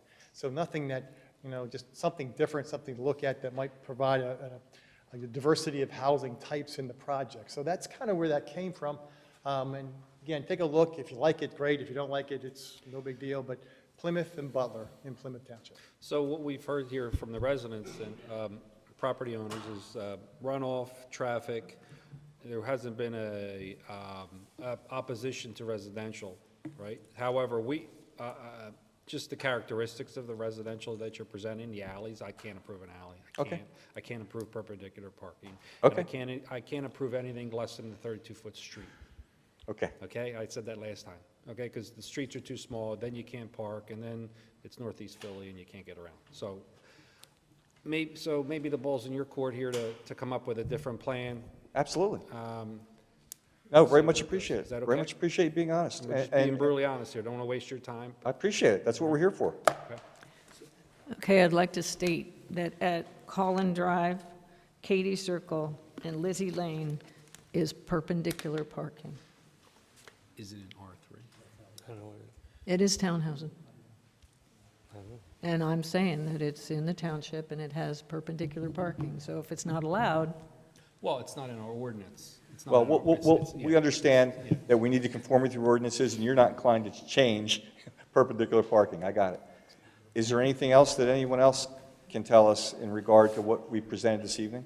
The only other comment I would say is Mr. Woodrow recommended us take a look at a development, and I would recommend you take a look at a development, which is, if you go in Fieldcrest Drive, which is just further down Ridge Pike. Okay. There's the daycare, there's a little shopping center, and that was all approved in conjunction with the residential development behind there. Okay. Although they're single-family homes, and they were basically mixed use when they were done. And I think that the other side of Fieldcrest is Moscarello property, is the Moscarello property, which is approved for some sort of commercial development. He just hasn't done anything with it yet. Okay. So, Very much appreciate it.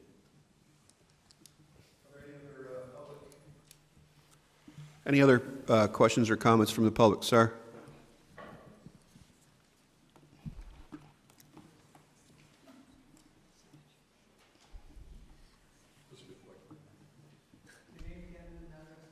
Ed Burke, 233 Greenwood Avenue.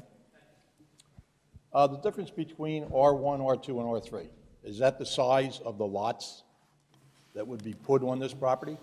He's going for R3. That means that's like the cluster. It's got the most homes that they could build on there. If you said he has to make an R1. Generally, yes. R1 equates to a 43,560 square foot lot, excuse me, 1 acre. R2 has different options for single-family detached.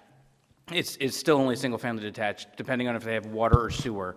Those lots can go down to 15,000 square feet for R2. He's looking for R3, and that is a combination of an R2 single-family detached use and a townhouse use. I'm not sure the exact density of it, but with most townhouses, there's not really lotting in the R1 sense, where you have a single-family detached lot. It's a townhouse zoning district.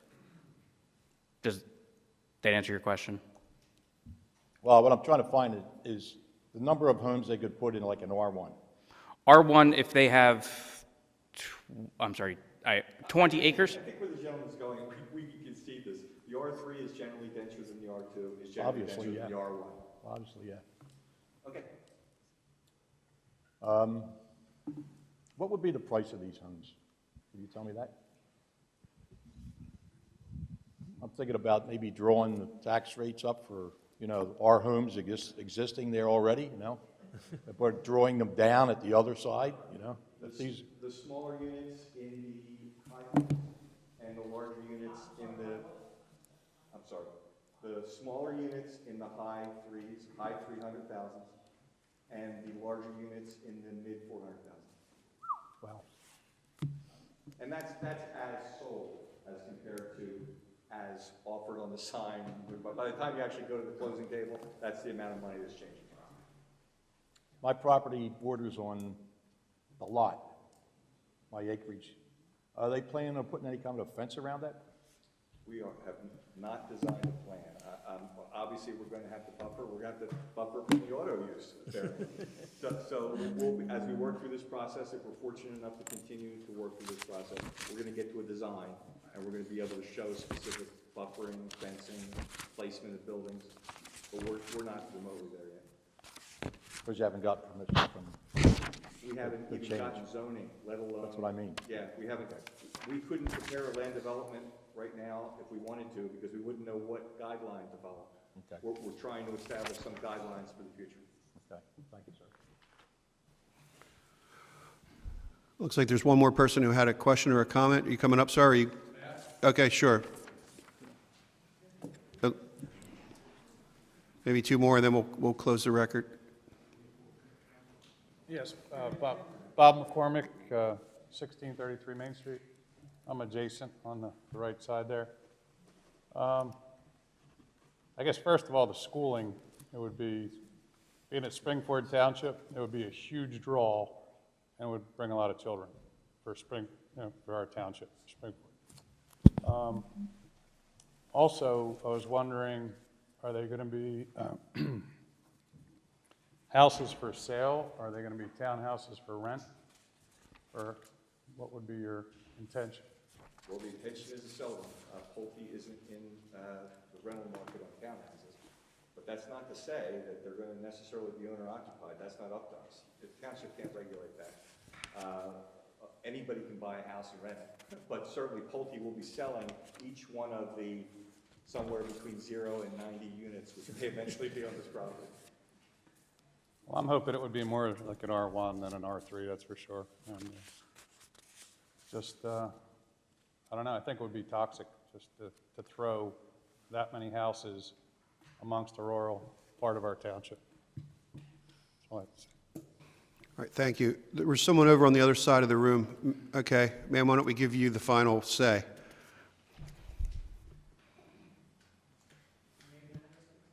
My name is Bianca Klinken. I'm at Bianca. I'm at 1639 West Main Street. Klinke. I was wondering if somebody could explain the emergency access road to me, the way that it is in that plan right now. Yeah, I guess I can explain that the opportunity exists. The emergency access drive has not been designed yet, Bianca, so it's certainly something. We need to put the zoning in place first. That allows us to formulate a plan, and then that plan can be developed and designed. Emergency access, main access, stormwater, water, sewer, all those things have to be part of the design, but that's a couple of steps down the road from now, for sure. Okay, because as it is right now, it is literally on my property, next to my property, so I was wondering We'll how. come see you. Oh, you are? Okay. Absolutely.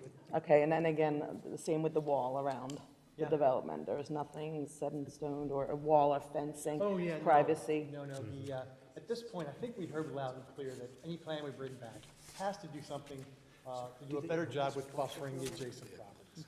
And so, I'm not sure we have that plan tonight, but we're going to go back to the drawing board, we'll come up with something, and we'll certainly come back with, I don't see a fence, but probably a berm and some landscaping to differentiate the two properties.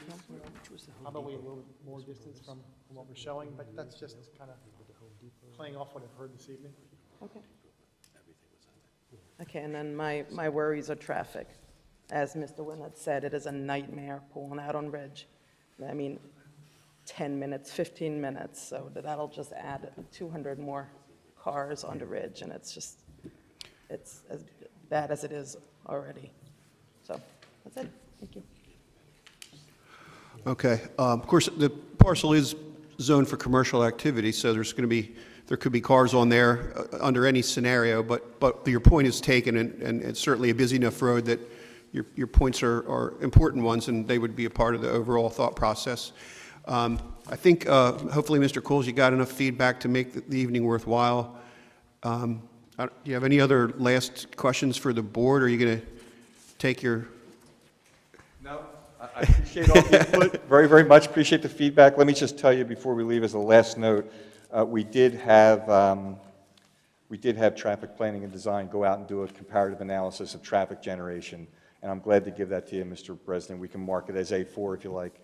It's very summary, but essentially what they're doing is they're comparing traffic generated as zoned versus traffic generated as proposed, and there's a significant decrease.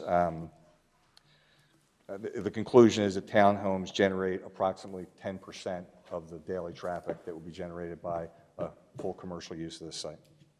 And that's all I have. I appreciate your time. I appreciate your willingness to share your thoughts with us very much. Okay, thanks, Mark. Okay, this evening does not involve a vote, as we had said earlier. They were just really looking for some feedback on the record from you all. So that concludes that matter. Ms. Higgins, we can go on to the next item on the agenda. The next item is old business. Consider approval of an inter-municipal agreement with Trapp Borough regarding the joint purchase of portable radios. I had some final feedback on that I heard from the attorney for Trapp this afternoon, actually. So what you have in your packet, I'll be adding one sentence to that simply says if the deal does not conclude with Trapp, although it does not appear that that will happen, that the money that you're putting towards the radios would come back to you. That was my only concern when I read the agreement. So he got back to me this afternoon and agreed to that. So it's what you're looking at plus one sentence that protects the township. What was that? Can you repeat that sentence? This was involved the township putting up money to purchase the radios. Right. And so what I said was, well, what if the ultimate deal doesn't conclude with the borough and you don't go to closing and form, the company that you're going to form, and you would have paid for their radios, and you should be entitled to your money back in that event. Are you talking about the negotiations that we're having with Trapp? No, well, yes. Yeah, but I don't think that this has anything to do with that, though. We're contributing to the purchase of the radios because Trapp Fire Company services a large portion of the township, so it was a contribution. This did not have any. So you would be comfortable putting that amount up even if the other thing didn't happen? Yeah, this radio thing's been going on much longer than that. What's the amount? 50 grand. I think it's, is it? 50,000. It's 50,000. No, I think it's more than that. Our commitment in the capital budget, I think, is around 50,000. The total bill, Trapp's already paid the bill. I think they paid 103. It's 103,000. They're looking for reimbursement for their 50% portion. One thing doesn't have anything to do with the other. This was, you mean as far as working together with Trapp, a merge or some type of, yeah, this is, they're two different things. We talked about helping to offset the costs of their radios just because they service a large part of the township. It had nothing to do with the ongoing discussions that we're having with Trapp. Okay, when it was first forwarded to me, I thought there was a reference in the covering email that it was, but if there's not, then the language that I'm talking about with him won't even be necessary, so you're fine with the existing agreement? Al, Okay. I think the confusion is the late Nevin Scholl may have made that representation to their solicitor, and Okay. that was transferred to Joe. Yeah, That's where the yeah. confusion's. Yeah, I think we're overcomplicating it. We're just helping them purchase the radios. History of that? Have we done this year to year? No. This is the first. This is a capital contribution because the county changed the radio system, forcing them to buy new radios. This is a One-off. Yes, this is a once-off. I mean, every 10 to 15 years, it's a Right, once-off, right, but right. it's I just don't want to convolute this thing into something that it isn't. Any further questions or discussions on that? And if not, do I have a motion?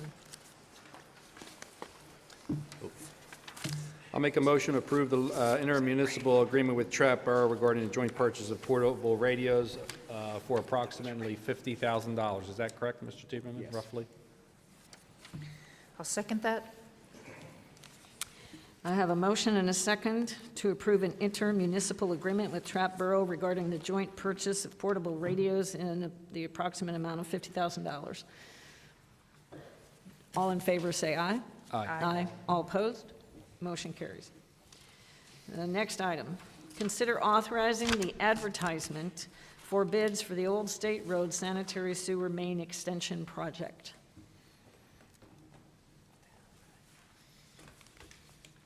Comments, questions, discussion? If not, I'll entertain a motion. I'll make a motion to authorize the advertisement for bids for the Old State Road Sanitary Sewer Main Extension Project. I'll second that. I have a motion and a second to authorize the advertisement of bids for the Old State Road Sanitary Sewer Main Extension Project. All in favor, say aye. Aye. All opposed, motion carries. On to item 7, consider approval of a bid award to Worcester-based Allen Myers in the amount of $576,000 for 2019 Road Project B, being the lowest responsible bidder within budgetary limitations. Any questions, comments, discussion? If none, I'll entertain a motion. I'll make a motion to award a bid award to Worcester-based Allen Myers in the amount of $576,000 for 2019 Road Project B, being the lowest responsible bidder within budgetary limitations. I'll second that.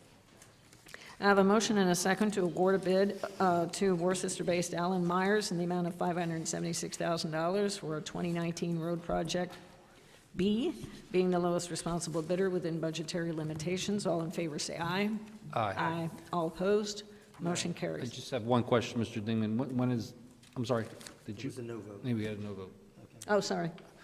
Mr. Dingman, what's the completion of that? When are we supposed to be complete? I keep asking the same question, sorry. Soon? No. Yesterday would be a good answer for you, I'm sure.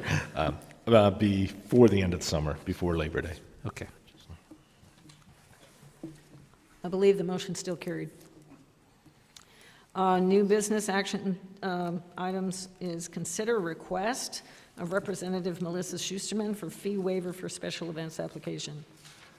Does everybody have information on that? Question, comments, discussion? It was in the packet, I have a, it was in the packet, I have a question why the part of the hold harmless waiver at the end was crossed out.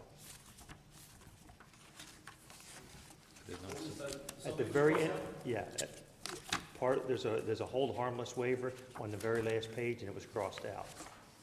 And initialed, but I don't know who initialed it or why. Yeah, if you look on page 7. Yeah, I see that. It's pending review yet, so we haven't acted on it because the request that was put in. So I'll bring that to Rich Reston's attention before he approves it.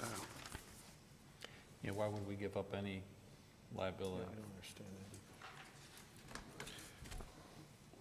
That's a good question. The date for this is May 19th, I believe. May 9th? So the I have no question, problem waiving the fee, I just don't want to accept any additional liability, and they've crossed out half of our No, I waiver. I understand. I'm just saying there's time for us to look at this again or not? No. Oh, yes, there is. We'll have a meeting in May, right? Well, even if you were to grant the waiver, we will still issue a permit. We just won't charge a fee. And we won't issue the permit with the affidavit in its current form. Okay. Good. I'll entertain a motion then.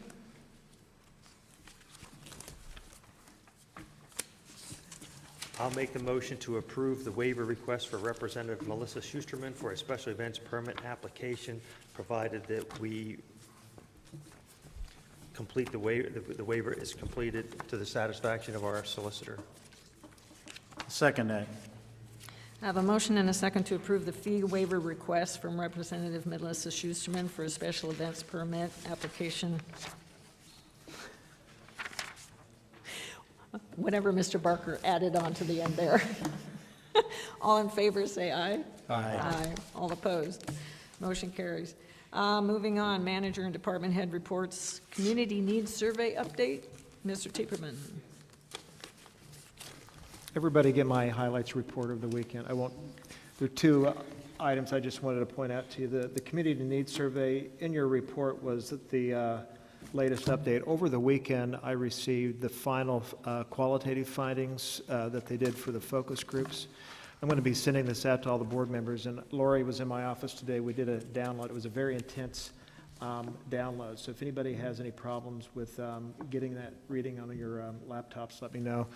Lori and I are going to try to schedule and Jeff, just to go over the final review, and we're hoping to schedule this for a public session sometime later this month, possibly early May. So I'll be getting out everybody some dates and times. Our goal would to make this a special meeting just for that item, and to try to give enough advance notice to everybody on that. The next item is the sewer billing privatization update. As you know, we privatized our sewer billing with Berkheimer. Finance has been working out some logistical issues with Berkheimer as far as the billing format and trying to, there's some kind of weird accounts that we try to get in their system. We're expecting the bills to go out a date certain of tomorrow. And so we've been getting a number of calls into the office from people asking the status on that, so we'll be getting a press release out tomorrow on that. Any other questions? I gave out some updates on the Farmland Preservation Program and the rescheduling of the Act 209 public hearing update. If there's any other questions, I'll entertain them. Can you provide us with an update? Because I saw a memo regarding the Rivercrest sewer treatment plant and sewer system. Yes, we're Why are we having considering that? Do you want to give a highlight update on that? It's on. Rivercrest did a asset analysis, and it appears that they're looking at the possible sale of their sewer system, or abandonment of it, or whatever, connect to the public sewer system, whatever might be the right way to say that. I guess the township's looking at, the condition of it and see if it's something that may be something the township would want to consider. And when we say sale, doesn't mean $10 million. I mean, sale could be $1. Okay. That type of thing too. So, there's no price or anything been determined or anything like that. Rivercrest, they're giving us the courtesy of the right of first refusal. I do think they're trying to unload that system, so they're marketing it. As you know, Aqua's out there purchasing up other facilities, so I think. So They may why be in don't they competition. want to maintain it anymore? What's their? I think there's a concern that the treatment facility itself is a liability, and I think they're wanting to unload that as an asset, is what it was explained to us. I think some of the representatives on their homeowner association lack the knowledge to understand the liabilities that may exist, and they have a concern about that in continuing to own that system. One of the first issues that arose when they presented this idea, and we met with them one time, was the fact that there's an existing sanitary sewer line that's currently abandoned that runs down to the Schuylkill River interceptor along the river. If the township were to take ownership of the collection system and the treatment plant that exists in Rivercrest, as your staff member, I would recommend that we pursue the ability to have those flows run directly to the treatment plant in Oaks and abandon the on-site treatment plant. There'd be a whole issue of purchasing EDUs and working out the agreement with future rates with the homeowners association. We're in the very early stages of talking about that. In fact, I saw an email today coming back from Ron Mannion. We'd thrown some dates out to him. He's the president of the homeowners association, and he wasn't available the week we wanted to meet, so we're kicking it yet another week ahead. So second meeting, we'll keep you briefed on it. At this point, we're just doing due diligence, and if we feel that it's to the township's interest, we'll come back with positives or negatives of it. We don't know until we know the condition of the lines, and Yeah, it's merely an investigation. We haven't committed to the board to buying it or any commitments whatsoever.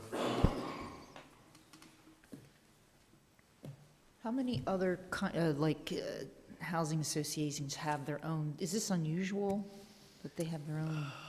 Explain the process, Bill. This is the only one in the township. When that project was developed, I'm going to say 20 years ago now, there was limited sewer capacity at the regional facility. The regional facility was not expanded at that time, and they wanted to move forward with their project. They also were very interested in reuse of the water on the golf course. also. So that was another reason, you know, they were looking at their wastewater treatment plant, and that proceeded that way. The master agreement with the regional authority is that all wastewater in the township must go to the regional authority wastewater treatment plant. That was a special project. I'm not aware of another treatment plant in any other member municipality in the region at all. That's the only one, I think, in the whole region. So that was a very unique situation that occurred there. I think that in part makes them nervous. Yeah, Skipack Prison always had their own system, but they since have eliminated their treatment plant also, and now they're connected to the regional facility as of about a year ago with the prison, new prison. That happened with the new prison.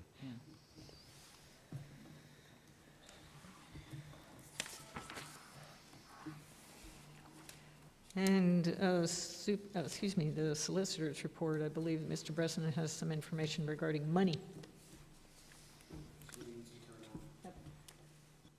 Bang. Yeah, we did meet in executive session prior to tonight's advertised meeting, at which time I brought the board up to speed on one matter of pending litigation, and I requested their authorization to settle that litigation. That is it hasn't been referred to at meetings for a while, but it's litigation that the township initiated against BBT Bank to recover escrow money that was removed from a developer's escrow account that related to the Linfield Trap Township line intended intersection improvements. And the bank and the developer, K. Hovnanian, will be jointly paying $300,000 back to the township, or to the escrow account. The total original amount was $340,000, but we're recovering 88% of that money. And that allows the township to take over full control of development of the intersection, rather than forcing K. Hovnanian to make the intersectional improvements, which was going to be a somewhat long and difficult path. So it's actually an excellent outcome for the township, and I needed public authorization to prepare the settlement documents. Are you requesting a motion? Yes. Then I will entertain a motion unless people have questions first.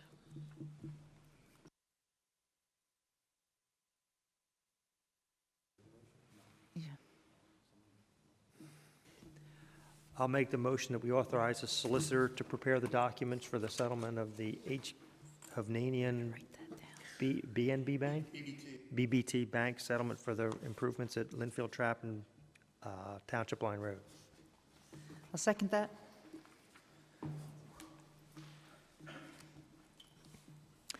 I have a motion and a second for, to approve the solicitor to prepare those statements. Sorry, folks, I can't write that fast. Authorize preparation of the settlement documents. So I have a motion and a second for that. All in favor say aye. Aye. All opposed? Motion carries. I have nothing else this evening. Okay. Thank you.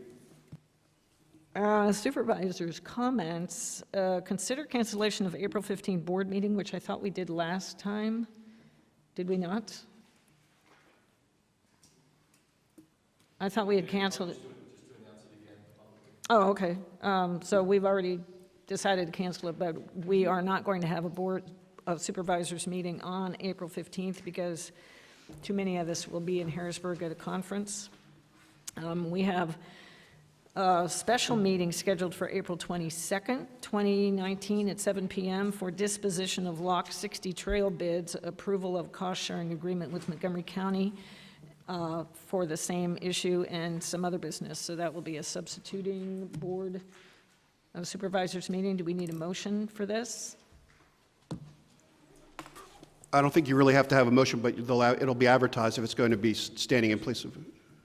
We just want to put on the agenda, the board agrees that date and time, we'll advertise it appropriately. Okay.